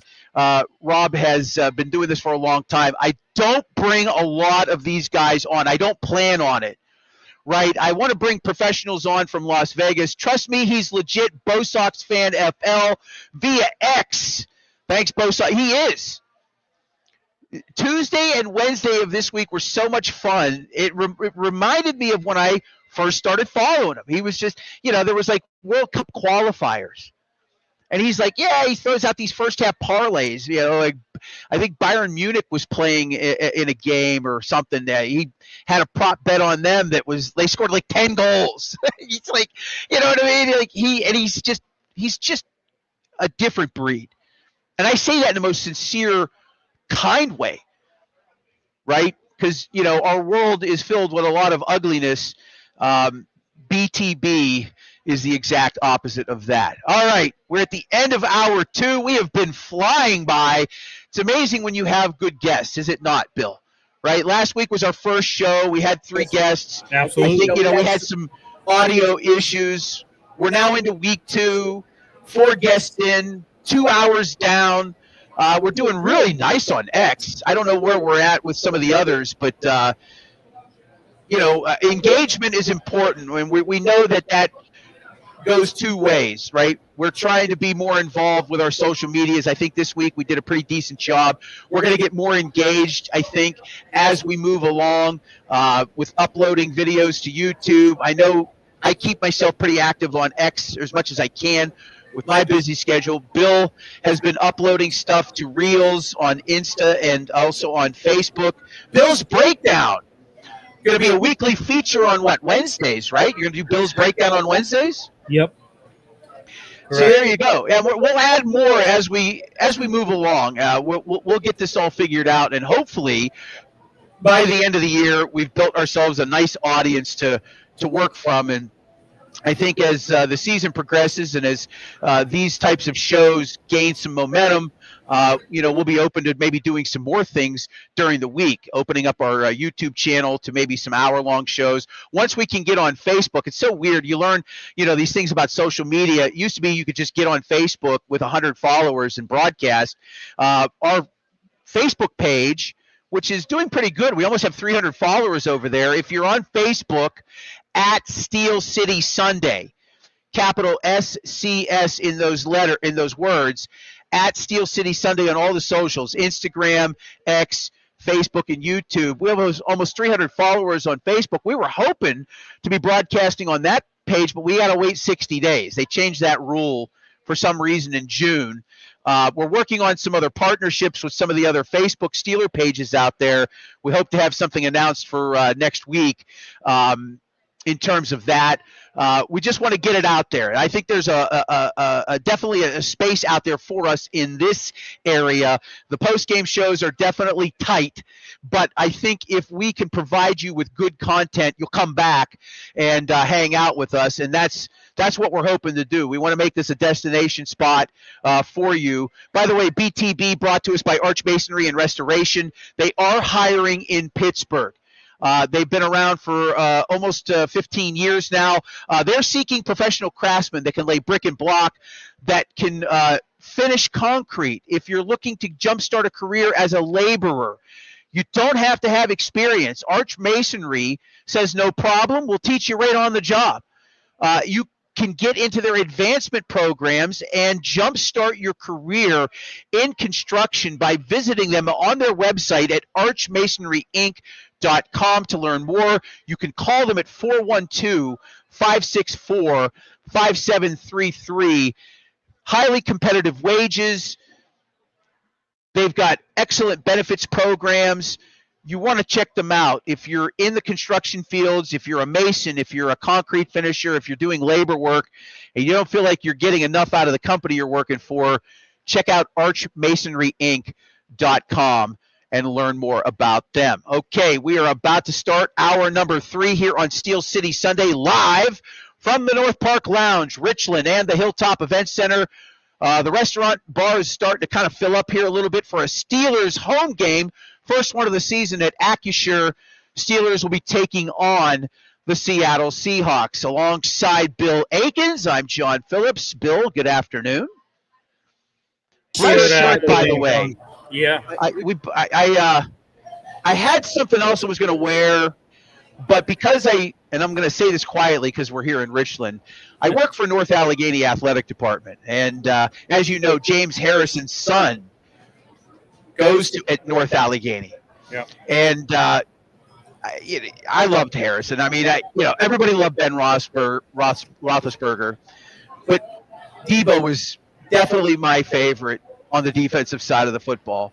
Long before the 100-yard interception return for a touchdown in Super Bowl 43, which is actually what this jersey's come from. But I like the throwback TJ Watt you have on. Where'd you get that at? I got it from Rally House, actually. Okay. Yeah. Plug for Rally House. Yeah. There you go. Yeah. I favor Yinzers in the Bird. That's just my jam. I know there's a lot of people that like them. Shout out to Yinzers in the Bird. Mickey Delaney says, good morning from Tacoma, Washington. Tacoma, Washington sounding off. Thank you, Chuck Powell. Hopefully you listened to Chuck on KJR Sports Radio. Thank you for that. I think that came in via X, did it not? Excellent. Yeah. So you can go on to our X feed. Actually, it was YouTube. It was YouTube. Okay. From YouTube. So we're starting to get traction there as well. I'm excited about this whole new venture. I should have listened to Andrew Filipponi 12 years ago and started doing this then, but that's okay. It's better late than never. Let's get into DK Metcalf. I didn't get a chance to talk to Chuck about this. He was gracious enough with his time, almost 20 minutes with us.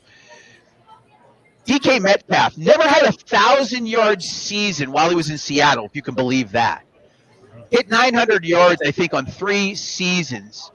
I think the most touchdown receptions he had was 8.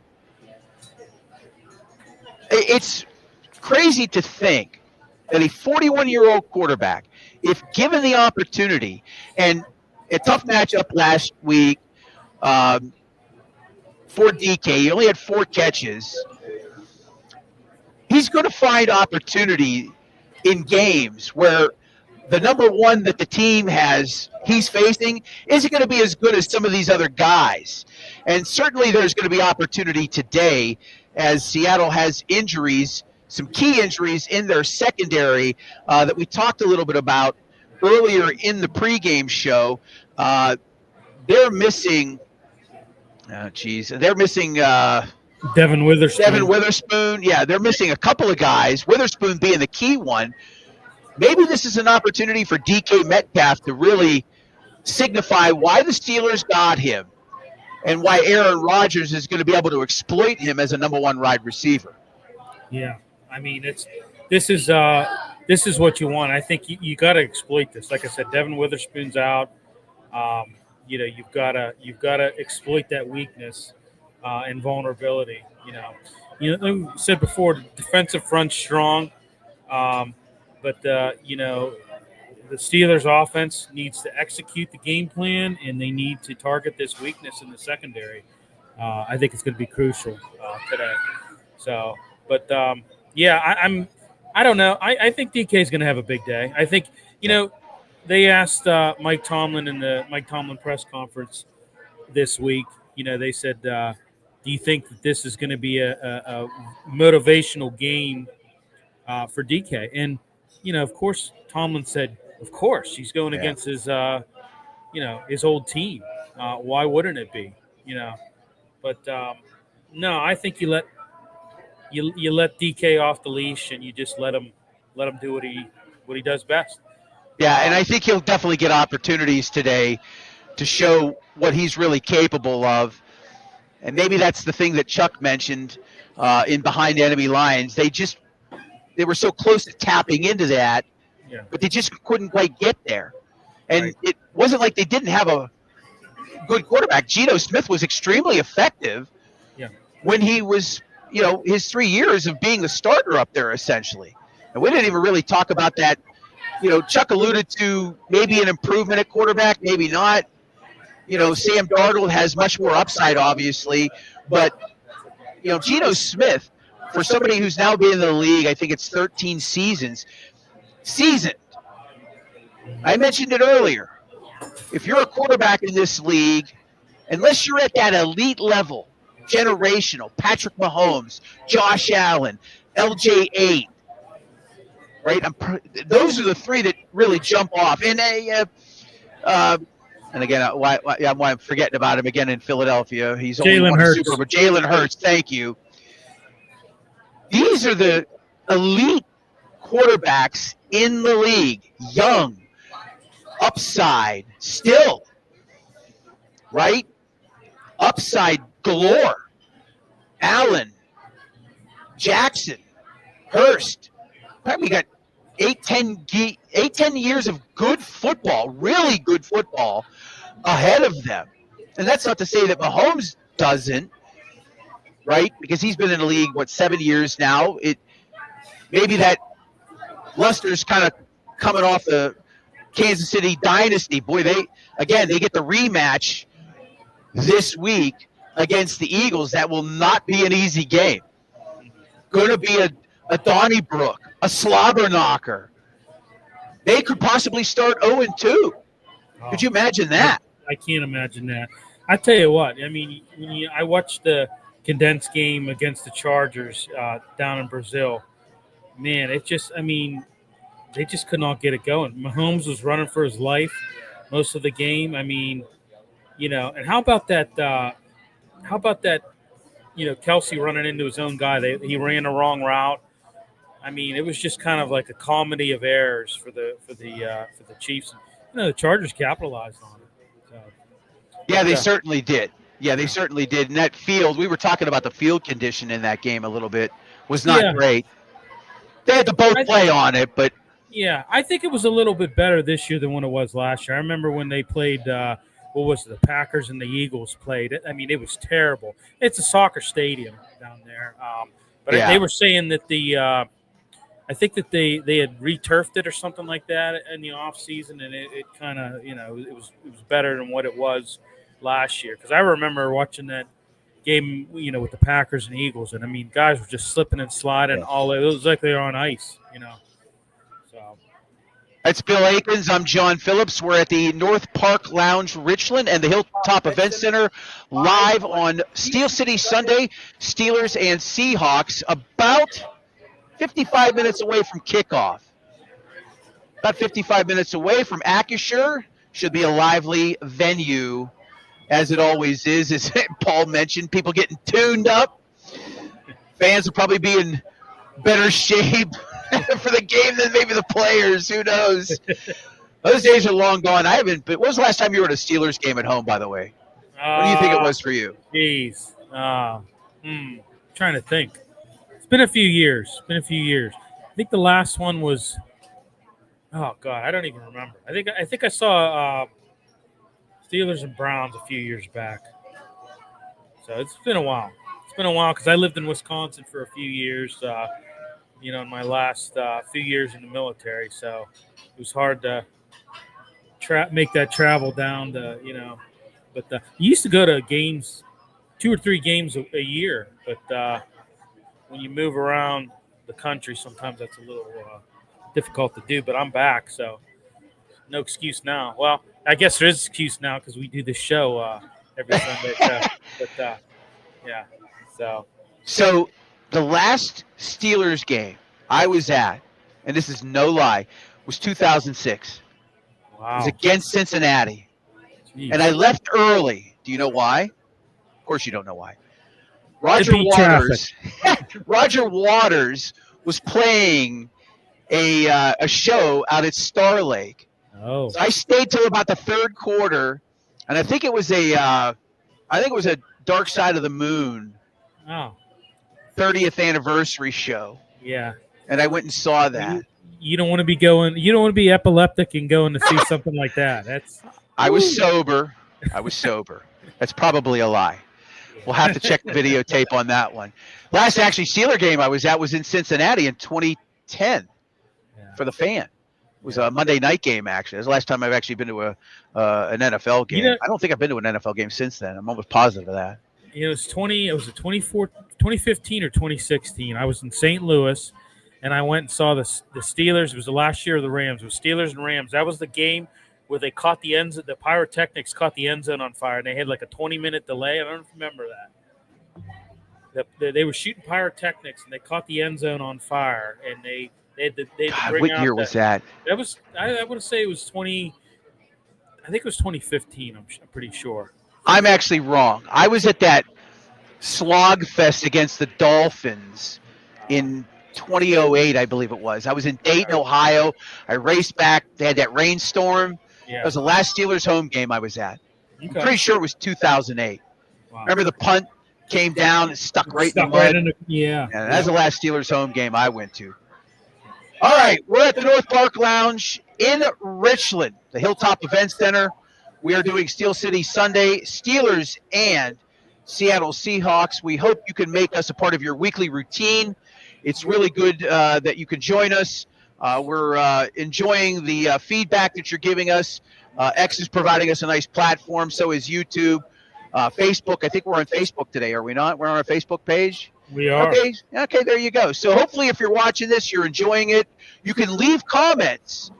Don't forget to leave us comments. They pop up on our screen. We can see them. We can react to them in real time, which is really nice. And It's a Wrap Sports has a lot to do with that. You know, we've got multiple partners here. Certainly North Park Lounge, Mark Baranowski and his restaurant group. We can't do this without them. Arch Masonry and Restoration. We can't do this without them. It's a Wrap Sports. We cannot do this without them. They're a good group of guys out east. They've got multiple shows. Let's give them some look-see at what you can find. The Wrap Around with Pat Bernard, that's on Fridays at 10:30 p.m. He's a professional writer, covers the Philadelphia Union, covers Villanova athletics, and some other sports. That's on It's a Wrap Sports. You can find them on Facebook, X, and YouTube at It's a Wrap Sports. They've got a Penn State show if you're a Nittany Lions fan. Happy Valley Huddle with Mike Loro. Look at that guy. You think he doesn't know a lot about Penn State sports? Yeah, he fits the description for sure. Fits the description of state college smart. Yeah. That's what I always call them. They're state college smart out there. Happy Valley Huddle for you Penn State fans. A bunch of others. They've got a Eagles postgame show. They do all kinds. There's the Birds Blast with Kyle Quinn. That's Thursdays at 7 o'clock. They talk Eagles. They talk Phillies. They've got all kinds of shows covering all the sports out there. It's a Wrap Sports. And Maddie B is at the tip of the spear. The final word with Maddie B, Sunday through Thursday at 10 o'clock Eastern Time. It's a Wrap Sports, our partners here in this endeavor. Okay. And look at that guy. He's got the hair slicked back, got the Terminator 2 shades on.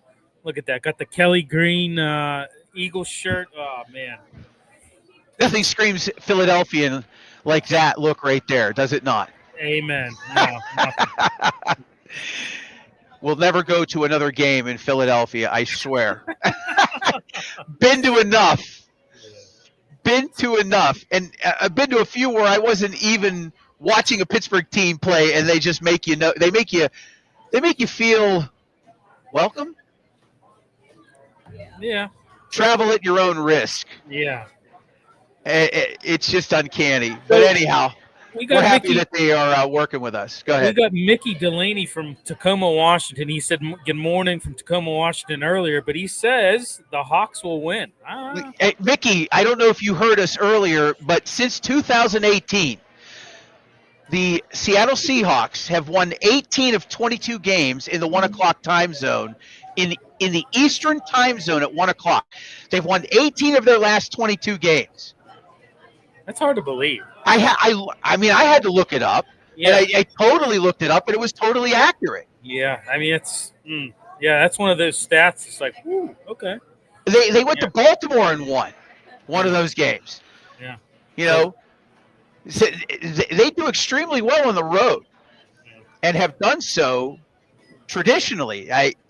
Mickey, you may be right. I certainly think the 3.5 is a good gamble. Me personally, we'll have some picks after we get Zig Fracassi on with us, our NFL insider here soon. Go ahead. Maybe they should move to London. Right. No, I'm just saying. It's not going to be far too long before there's a team out there. Yeah. There's going to.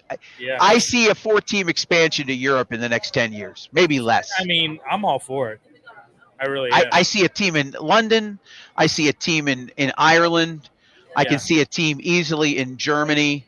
You know, maybe 2 of them, perhaps. 2013, I was in Wembley to see the Steelers play the Vikings, and you know, we spent the weekend in London, and we went to Dublin as well. But I was there about a day and a half before, you know, the game, and I was, you know, in my Steelers gear. I had my Ben Roethlisberger throwback Bumblebee, and I could not believe walking around London. You know, we're touring Buckingham Palace, we're going all the places, going to Big Ben. I could not believe the London fans coming up to me and talking football. I mean, it was just amazing. Like they're passionate. They're definitely, and I can see why, you know, they want to push for a team. Yeah, it's inevitable. I just don't see how it's not going to happen any way, shape, or form. Even in Germany, I mean, they love. I mean, it's you know, they love American football. They love American football in Ireland, where the Steelers are going to be at. The military bases over there have, you know, we've had an influence over there for 80 plus years. That probably has helped. And I think NFL Europe back in the day helped as well because, you know, they got that taste of American football live over there. And it was actually guys that some of them went on to, you know, play in the NFL. So, but, all right, we're going to be joined by our NFL insider, Zig Fracassi, here in just about 10 minutes. Zig has been working for SiriusXM's NFL radio for over 20 years. Is he now? He's in. All right, Zig Fracassi coming on early. Let's see if Zig pops in here. Hey, Zig, how you doing, buddy? Hey, fellas, what's going on? I think we figured out the audio issues, Zig. Yeah, what? Oh, Now, if we just figure out the host problems, we'll be in great shape. No, you're doing a hell of a thing here, JP. It's already starting to catch on, my friend. I think so. Well, it helps. You know, it helps. You know, when friends are involved, and certainly you know, Chuck. It was great to have Chuck on in the last hour. And when you get people that are involved and want to be involved, that is a big part of it. And you know, we're all professionals here, and at least I try to be. And you know, I was talking to somebody this week in the Pittsburgh media that you know, that found out I was doing this, and he was like, "You have an NFL insider?" I said, "Yes, I do." And he was like, "Well," he's like, how are you doing this?" And I said, "Well, it helps to have good friends." And we started talking a little bit about you, and he was impressed by your depth of knowledge. Yeah, I mean, and I've known this for a long time. You know, having worked with you in Las Vegas so many years ago, your ability to just you mentioned Tennessee Titans. You can talk in detail. You talk about the Vegas Raiders. You're just so deep in the weeds. And again, 22 years working for, you know, SiriusXM's top NFL station certainly proves the point that, you know, you've got this just wide depth of knowledge of all things NFL. And it's nice to have you on. If not for anything, just to, you know, reconnect with you again professionally. But, you know, you really just you have that depth of knowledge. It's just very few people have, you know, and that's why, you know, yeah, absolutely. I mean, and it's, you know, I think if we're trying to do this I hope that that's what separates us, especially in this space of pregame. I think we have opportunity here. Postgame, is a little bit more crowded. I think over time we'll get that figured out. But it's nice to have you on board. Let's start with the Steelers and Seahawks. Seattle put a lot of pressure on Brock Purdy. They knocked him out of that game last week. They ended up losing that lead in the fourth quarter, ended up losing the game. Now they face a Steelers offensive line. Their left tackle position, very much an issue. They only ran for 53 yards last week, did the Steelers. That's not good. No. How do you see this matchup? Is that the one that you're looking at maybe more than anything else? We could talk about some of the receiving defensive back matchups and things like that, but is it the offensive line of the Steelers versus the defensive line of Seattle that intrigues you more than anything else? Yeah, I would think so. Obviously, if you're in Seattle's case, obviously you want to try to establish the run on their part as much as possible. With Pittsburgh, yeah, you definitely want to try to create some balance, because it got to be in that game last week where, for his age, even though he was throwing dimes out there, and Aaron Rodgers, I'm not sure they wanted to have him throw as much as they did. So if you're the Steelers, you're definitely trying to establish the run. And then obviously, JP, you've got the backdrop of DK Metcalf wanting to put on a show against his former team, the Seattle Seahawks. You always wonder, other than maybe Pete Carroll when he was the coach in Seattle, and they seem to have success doing this, a team traveling west to east, I think, has more issues than an east to west scenario. So now if you're Seattle, you're playing in a, 10 o'clock basic body clock. So you wonder how tuned into the game that they'll actually be. Sam Darnold in his first start, JP, he was okay, but they paid him a ton of money to do so. So there's a lot of things to prove there. But obviously, whenever you talk about establishing a run game against the D line, that's definitely going to be one of the things I'll look for. It's so funny you mentioned that. I told Chuck this. I saw this on X earlier in the week, and I actually had to look it up. Mm-hmm. Since 2018, are you ready for this? Seattle, when they travel to the Eastern time zone for a 1 o'clock game, 18-4 straight up since 2018. Is that not crazy? Well, again, that's Pete Carroll, man. Yeah. That's Pete Carroll. He knew how to, massage that the best way. I mean, I worked with Robert Turbin during the offseason, the former Seahawks back, and he always talked about the fact that they just seemed to be ready whenever they went to the East Coast. Of course, Pete now coaching the Las Vegas Raiders, so we'll see if Coach McDonald adapts a similar mantra or tries to implement his own ideal to that. But again, I think it's, other than Seattle, JP, they may be the anomaly to this team struggling to go west to east as opposed to east to west. Yeah, and you may be right. It may be more of have been a Pete Carroll thing than anything else. That's very possible. Zig Fracassi joining us here on Steel City Sunday, live from the North Park Lounge, Richland, and the Hilltop Event Center, right here on X, Facebook, YouTube. You can check us out at Steel City Sunday.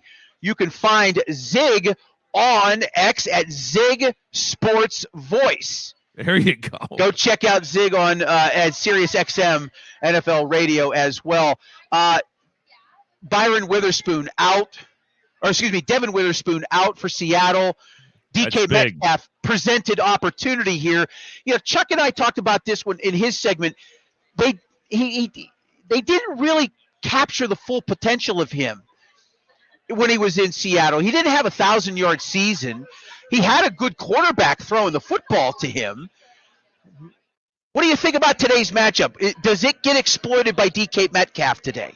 It entirely could, because I think the safety is also out for Seattle. And, both teams are actually banged up in the secondary. Porter Jr. is going to be out, and the safety, Elliott, I believe he's going to miss the game. That's why they ultimately signed Jabril Peppers to fill his spot. So this could be one of those aerial type games, JP. And there was, there was also at that time in Seattle, remember Tyler Lockett was out there, and this guy was a very, very good receiver. Now he's with the Tennessee Titans.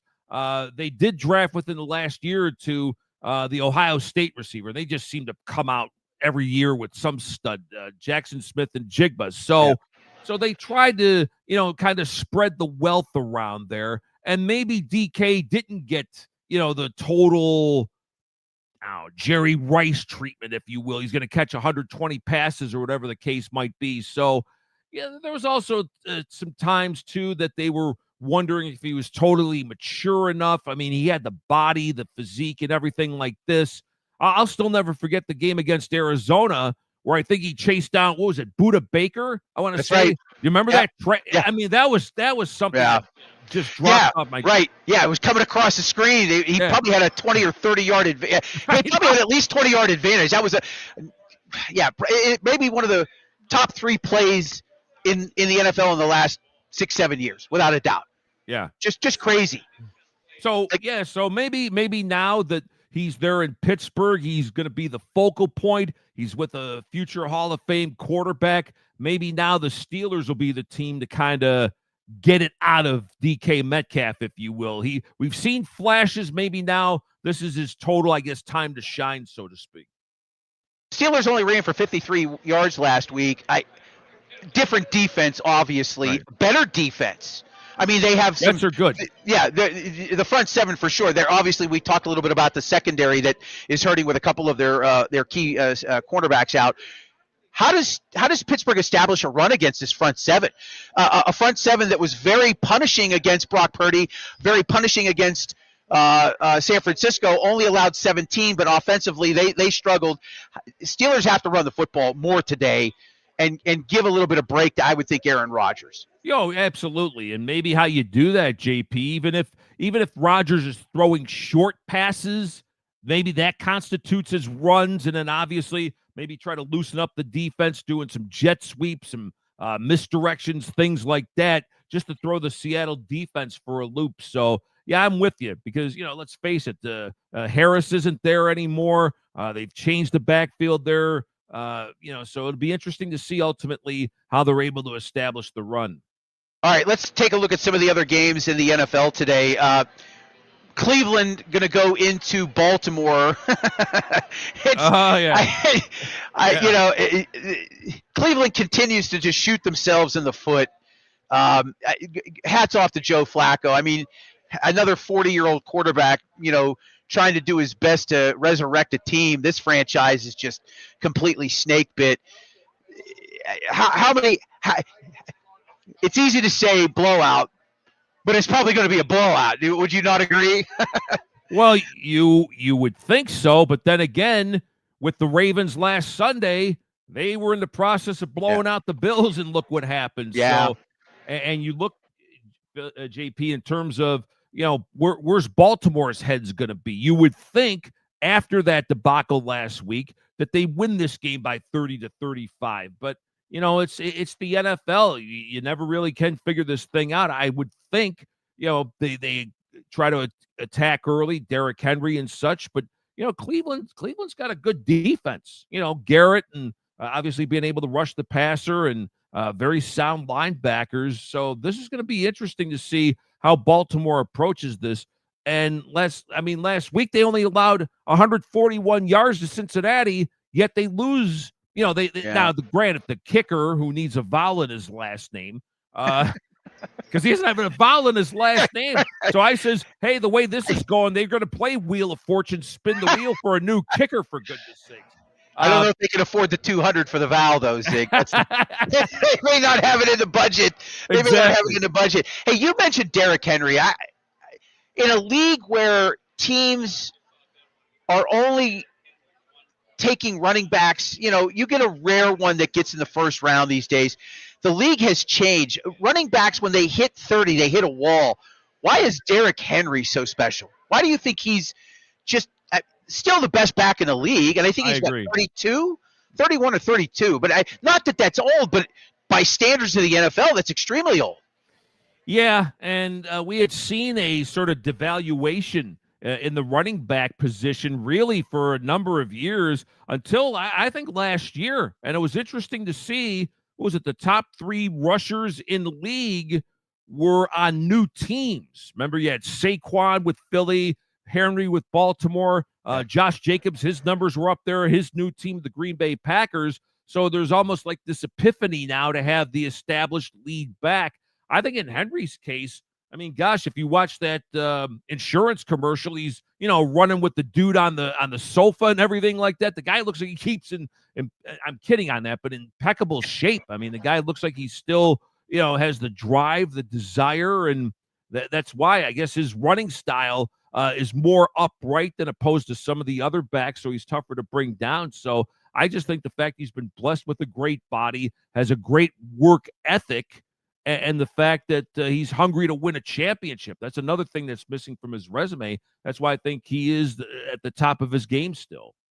We're talking with Zig Fracassi of SiriusXM's NFL Radio here on Steel City Sunday, live from the North Park Lounge, Richland and the Hilltop Event Center. Excited to be talking with Zig. He's going to join us all season long for our NFL Insider segment. Hey, let's talk about the game on Thursday night, Green Bay and Washington. Boy, the Packers have come out gangbusters. Yeah. And not just offensively. I think, they were okay offensively. Yeah. Their defense has just been stellar. Yeah. Stellar. They shut down Detroit. Granted, the Lions hurt by losing both coordinators to head coaching jobs in the NFL. Right. But they bottled up Washington something fierce, yes, they did. Allowing 10 points. They have looked fantastic to begin the season.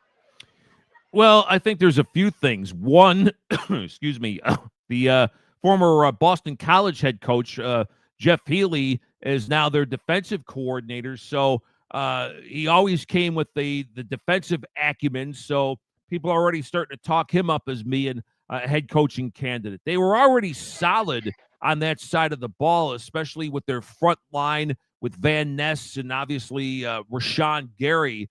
But anytime you can add a game breaker like a Micah Parsons, and I talked with Gary after the game last week, he says, me and Micah are going to wreak some big-time havoc this year. And I go, hey, I'm not going to be one to doubt you, because their relentless pursuit of Jaden Daniels, it was evident to see. Obviously they got guys in the defensive backfield that can cover now. They did lose Jair Alexander, but they don't seem to be affected by that. This is a young, speedy, talented defense that's only been made better now by Micah Parsons. Offensively, JP, I thought they were a little pedestrian, but Jordan Love was efficient enough. Unfortunately, they lost the receiver there to a broken collarbone, so he's going to be out 6 to 8 weeks, so that's going to be a blow to them. And the fact was, they won this game, too. Let's not forget, they were down 2 of their starting offensive linemen, and they still got the job done. So Green Bay did a number on 2 very good teams. In fact, teams that were in 2 of the last 2 championship games, the Detroit Lions and the Washington Commanders. Anything else jump out on the 1 o'clock card? I hate to say it, but I know, Chicago looked good early to start in that game, the Monday night game that they were in, and they ended up losing to Minnesota. They're at Detroit. Yeah. One of these teams is going to start 0-2. All right. Could it be Detroit? Could they be looking at a possible upset to the Bears this week? It's possible. Let's face it. Caleb came out smoking last week, the first 10 completions. But then I thought, JP, as the game went on, I don't know if it was a case of Ben Johnson maybe overthinking it, or maybe Caleb going back to his intuitions, what he's learned. In other words, maybe a little bit of playground ball, where he's having to do too much improvisation and everything. He kind of got out of what they wanted to do. So that's where I think there's going to be an issue possibly today. Now, is Ben Johnson going to be overwhelmed coming back to Detroit where he had so much success? Is the moment going to be too big for him? That remains to be seen. Although I think in the end, I think Detroit, their home opener here, they are in front of their crowd. I would probably lean a little bit more towards the Lions in this one, although it wouldn't stun me, like you say, if the Bears, this game should stay close, but I think the Lions would pull it out in front of their home fans. Yeah, they're laying 6.5 at home to Detroit today. I'm looking at the Baltimore line. That's up now to 12.5. That thing was sitting at 11.5 for a while. Yeah, Steelers are 3.5 right now. Watch the Jets today, JP. I listen, I think they upset Buffalo. I if not for anything, they're going to make that game extremely competitive. I wish they would have just left Justin Fields in all season long last year. I said at the start of the season, let the wheels fall off. Yeah, I did too. I mean, you have to figure out. And again, the elite quarterbacks are always going to be elite. Josh Allen comes out extremely good. Lamar Jackson, extremely good. Patrick Mahomes, on his way to a Hall of Fame career, right? Those are your generational guys. The majority of quarterbacks that are coming in, they need time. They need time. And Fields had time, but he had 3 coordinators in 3 straight seasons, right? The last 2 in Chicago. And then he came to Pittsburgh and had a new coordinator. Hard to develop consistency with a young athlete like that, and they're all athletic. They're all athletic at this stage. I thought they missed the boat on him, and I wasn't shocked that he played as well as he did last week. And I think New York was smart to snap him up. And it was a 2-year contract. I think it was just 2 years. Was it 2 years? I think it was just a 2-year deal. It was a short. I mean, for 2 years. You're going to give this guy as many snaps as he can handle, and you will figure out whether or not by the time he gets into year 6, maybe year 7, you might have something.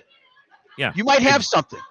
Exactly. And by the way, if you had a chance to see Tom Brady on, I think it was with Cowherd, talked about these quarterback ratings and everything like that. Well, how about do we rate the coaches? Do we rate the coordinators? Everybody says these quarterbacks are bust. Well, what about the guys that they work with? So if you ever get a chance to see that, Tom Brady, I listen to that dude talk football all day long. To this game, it's a road game. It's a shorter week for the Bills because they did play Sunday night.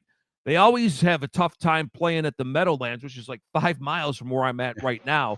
It's right in my backyard, basically. But I think, again, with Ed Oliver, the star defensive tackle, being out, I think they've got Johnson, one of their corners, is out too. So the compromised defense of the Bills, JP, already shorthanded, gashed for 235 yards on the ground last week. I think Breece Hall and the Jets' ground game is going to do well today. It wouldn't stun me at all if the Jets win this game outright. All right, Bill Akins wants to come in here and ask you a question. I'll have one more follow-up before we let you go. Go ahead, Bill. Hey, Zig. Hey, what's up, Bill? Oh, not too much. Hey, I just had a question for you. How is New England an underdog against Miami? I don't know how you see it, but, to me, Miami's mentally soft, physically soft. They got shredded against the Colts last week. Is it because maybe, the Dolphins swept them last year? Is it, Miami has a strong advantage in the series, having won 4, I think, of the last 5 matchups. But this team, I don't think McDaniel is going to make it. I don't think he's going to make it too much longer. If they continue to, put what they put out on the field, I just didn't. But man, I was shocked by that. It's just, I don't know. I wanted to get your thoughts on that. Well, just for curiosity, Mike, what is the line? It's got to be a small favorite, right? Miami, probably a small. They're 2.5. They're minus 2.5. Zig. So you figure JP and Mike. All right, if you evaluated that just on talent, it's probably an even game. But you give it 3 points to at least to the home field. That's right. And so historically, Miami has been a bad venue for New England. You could even go through the Brady Super Bowl years. They struggled mightily. How about that Kenyon Drake kick return about 5 or 6 years ago? That was off the chains. So I think you've got that. Then, you have a players-only meeting after they got their ass kicked by the Colts last week. So that raises some eyebrows. So does that mean McDaniel's already in trouble? I was discussing this with Ryan Leaf on my show yesterday on NFL radio. He says, actually, I don't mind that at all because these players have pride. They have ownership in themselves. He thinks that they could come back today. Who knows? Maybe they do. I think history and that maybe getting their act together here. Plus, again, like I mentioned, New England having troubles in the past in Miami. Maybe the Dolphins do get their first win today. It just seems like this team, you break their will in the first quarter, they're done. Like, Yeah. I mean, Or how about what Xavier Howard said last week, what former Dolphins safety with the Colts now? He says after Tua's first read, it becomes scrambly, and he panics. So exactly. Yeah, I did hear that. So that's some interesting intel there. So we'll see how they respond today. All right, Zig, before we let you go, Yep. Eagles, Kansas City, rematch of the most recent Super Bowl. Yes, sir. How do you feel about that today? Do the Chiefs start 0-2? It's possible. I mean, it's possible. You're going to already be down, your top two receivers. Worthy's out. He was ruled out yesterday. Of course, Rice is already on a suspension. Jalen Royals, a kid they drafted in the 4th round, JP, he hasn't seen action this year. He's not going to play. So I think the only solace that KC has in this game is the fact that they would probably look for revenge, if you will, a degree of it anyway. They are at home. You got that mojo going for you. And Philly did absorb some pretty big losses in the offseason, especially defensively. I'm sure they'll look at the opening game against Dallas, and Dak Prescott, I thought, played very well and exposed some holes in that Eagles secondary, especially against Adoree Jackson at the other corner spot. Philly a little banged up in this one. I think the Arrowhead pride, if you want to call it that, I think the Chiefs do get it done today at home. If not, then everybody's going to start shoveling dirt on KC.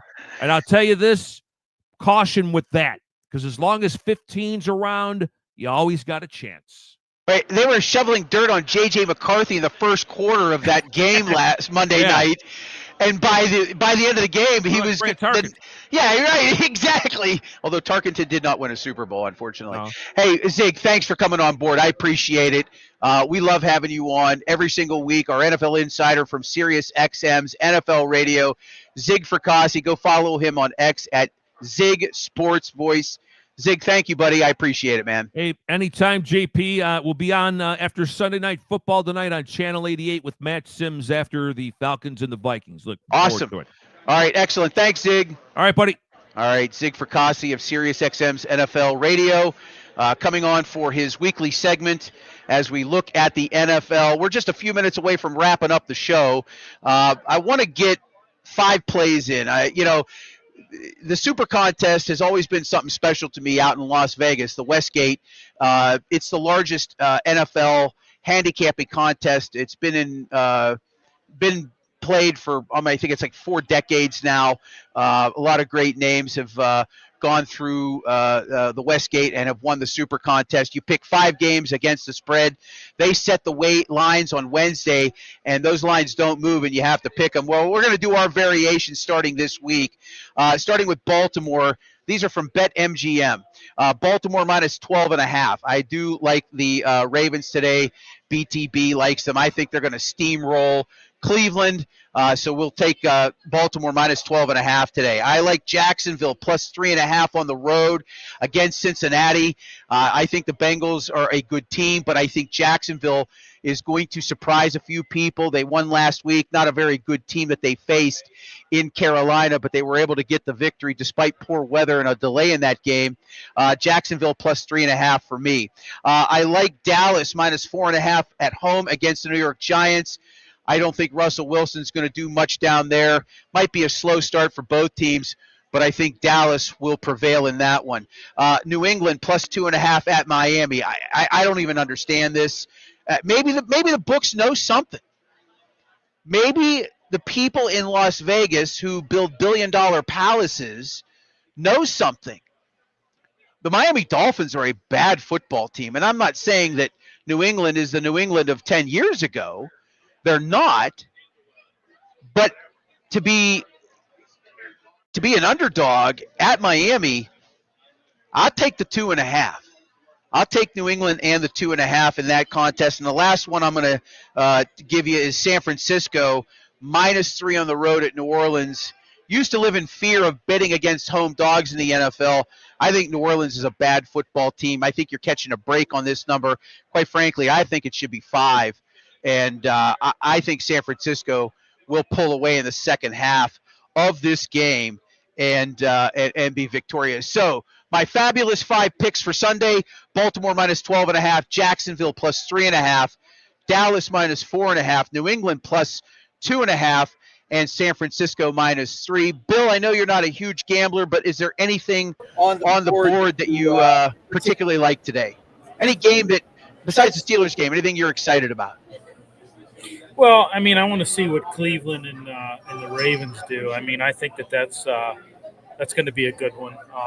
I mean, well, I shouldn't say good one. I don't know. We'll see what Flacco. I mean, see what he can do against Baltimore. I don't know. You know, here's the thing: Baltimore's defense. I don't know that it's, you know, I don't know that it's cracked up. I mean, you look what they did against the Bills. I mean, right? Tell you, yeah.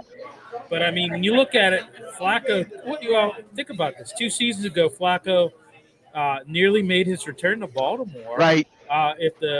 If the Browns would have beaten Houston, that would have put them against the Ravens at Baltimore.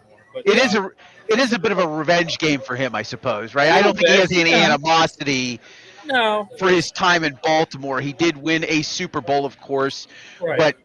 And you know, he just was at the end of his career, or at least towards the end of his career in Baltimore, had an opportunity to draft somebody dynamic, and they did, and they've done well, all things considered. I mean, they haven't gotten to a Super Bowl yet, but you know, again, Jackson's got probably 10 good years ahead of him, barring some catastrophic injury. And yeah, defensively, they were not good last week.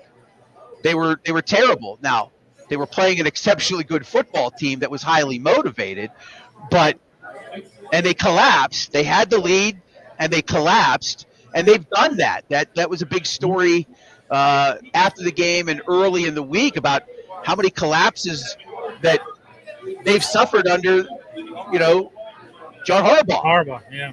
So maybe Flacco has a resurrection or steals something from his past, right? Yeah.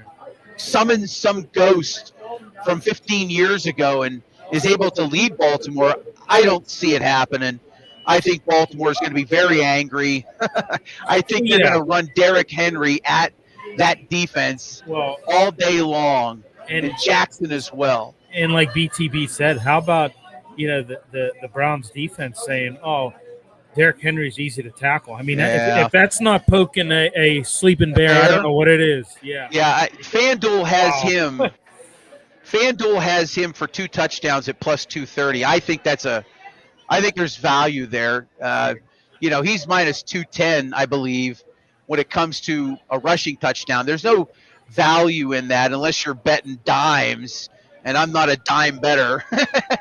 So, you know, I think there's value in his 2 touchdown rushing prop as I'm jumping on FanDuel right now to try and take a sneak peek at that.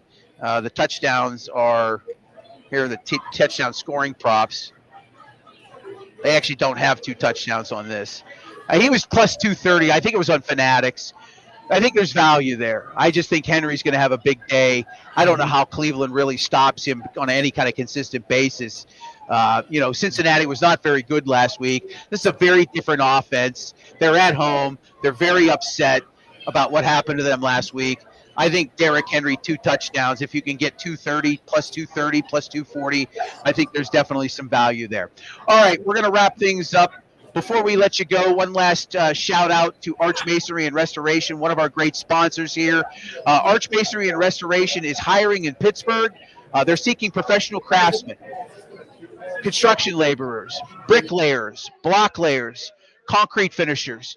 If you're looking to jumpstart your career in construction, if you have no experience, that's okay, because Arch Masonry can get you started. They have advancement programs and classes that can help you get your career moving forward in a positive way in the building trades. Go to their website, archmasonryinc.com, to learn more, or call them at 412-564-5733.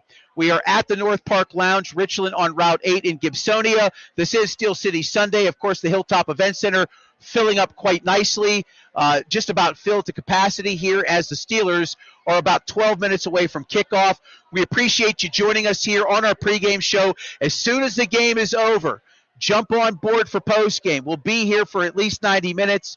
We're going to talk about the game itself. We'll break things down. We'll try to get some post-game sound from Mike Tomlin. Hopefully maybe hear from somebody. Who knows who will check in. But that's immediately following the Steelers game, back here live at the North Park Lounge. For Bill Akins, I'm John Phillips. Thanks for joining us here on YouTube, X, and Facebook. This has been Steel City Sunday from the North Park Lounge, Richland, and the Hilltop Event Center. We appreciate you joining us. Check back in as soon as the Steelers game is over. Steelers 30, Seahawks 20. You heard it here first, folks. We'll talk to you after the game is over.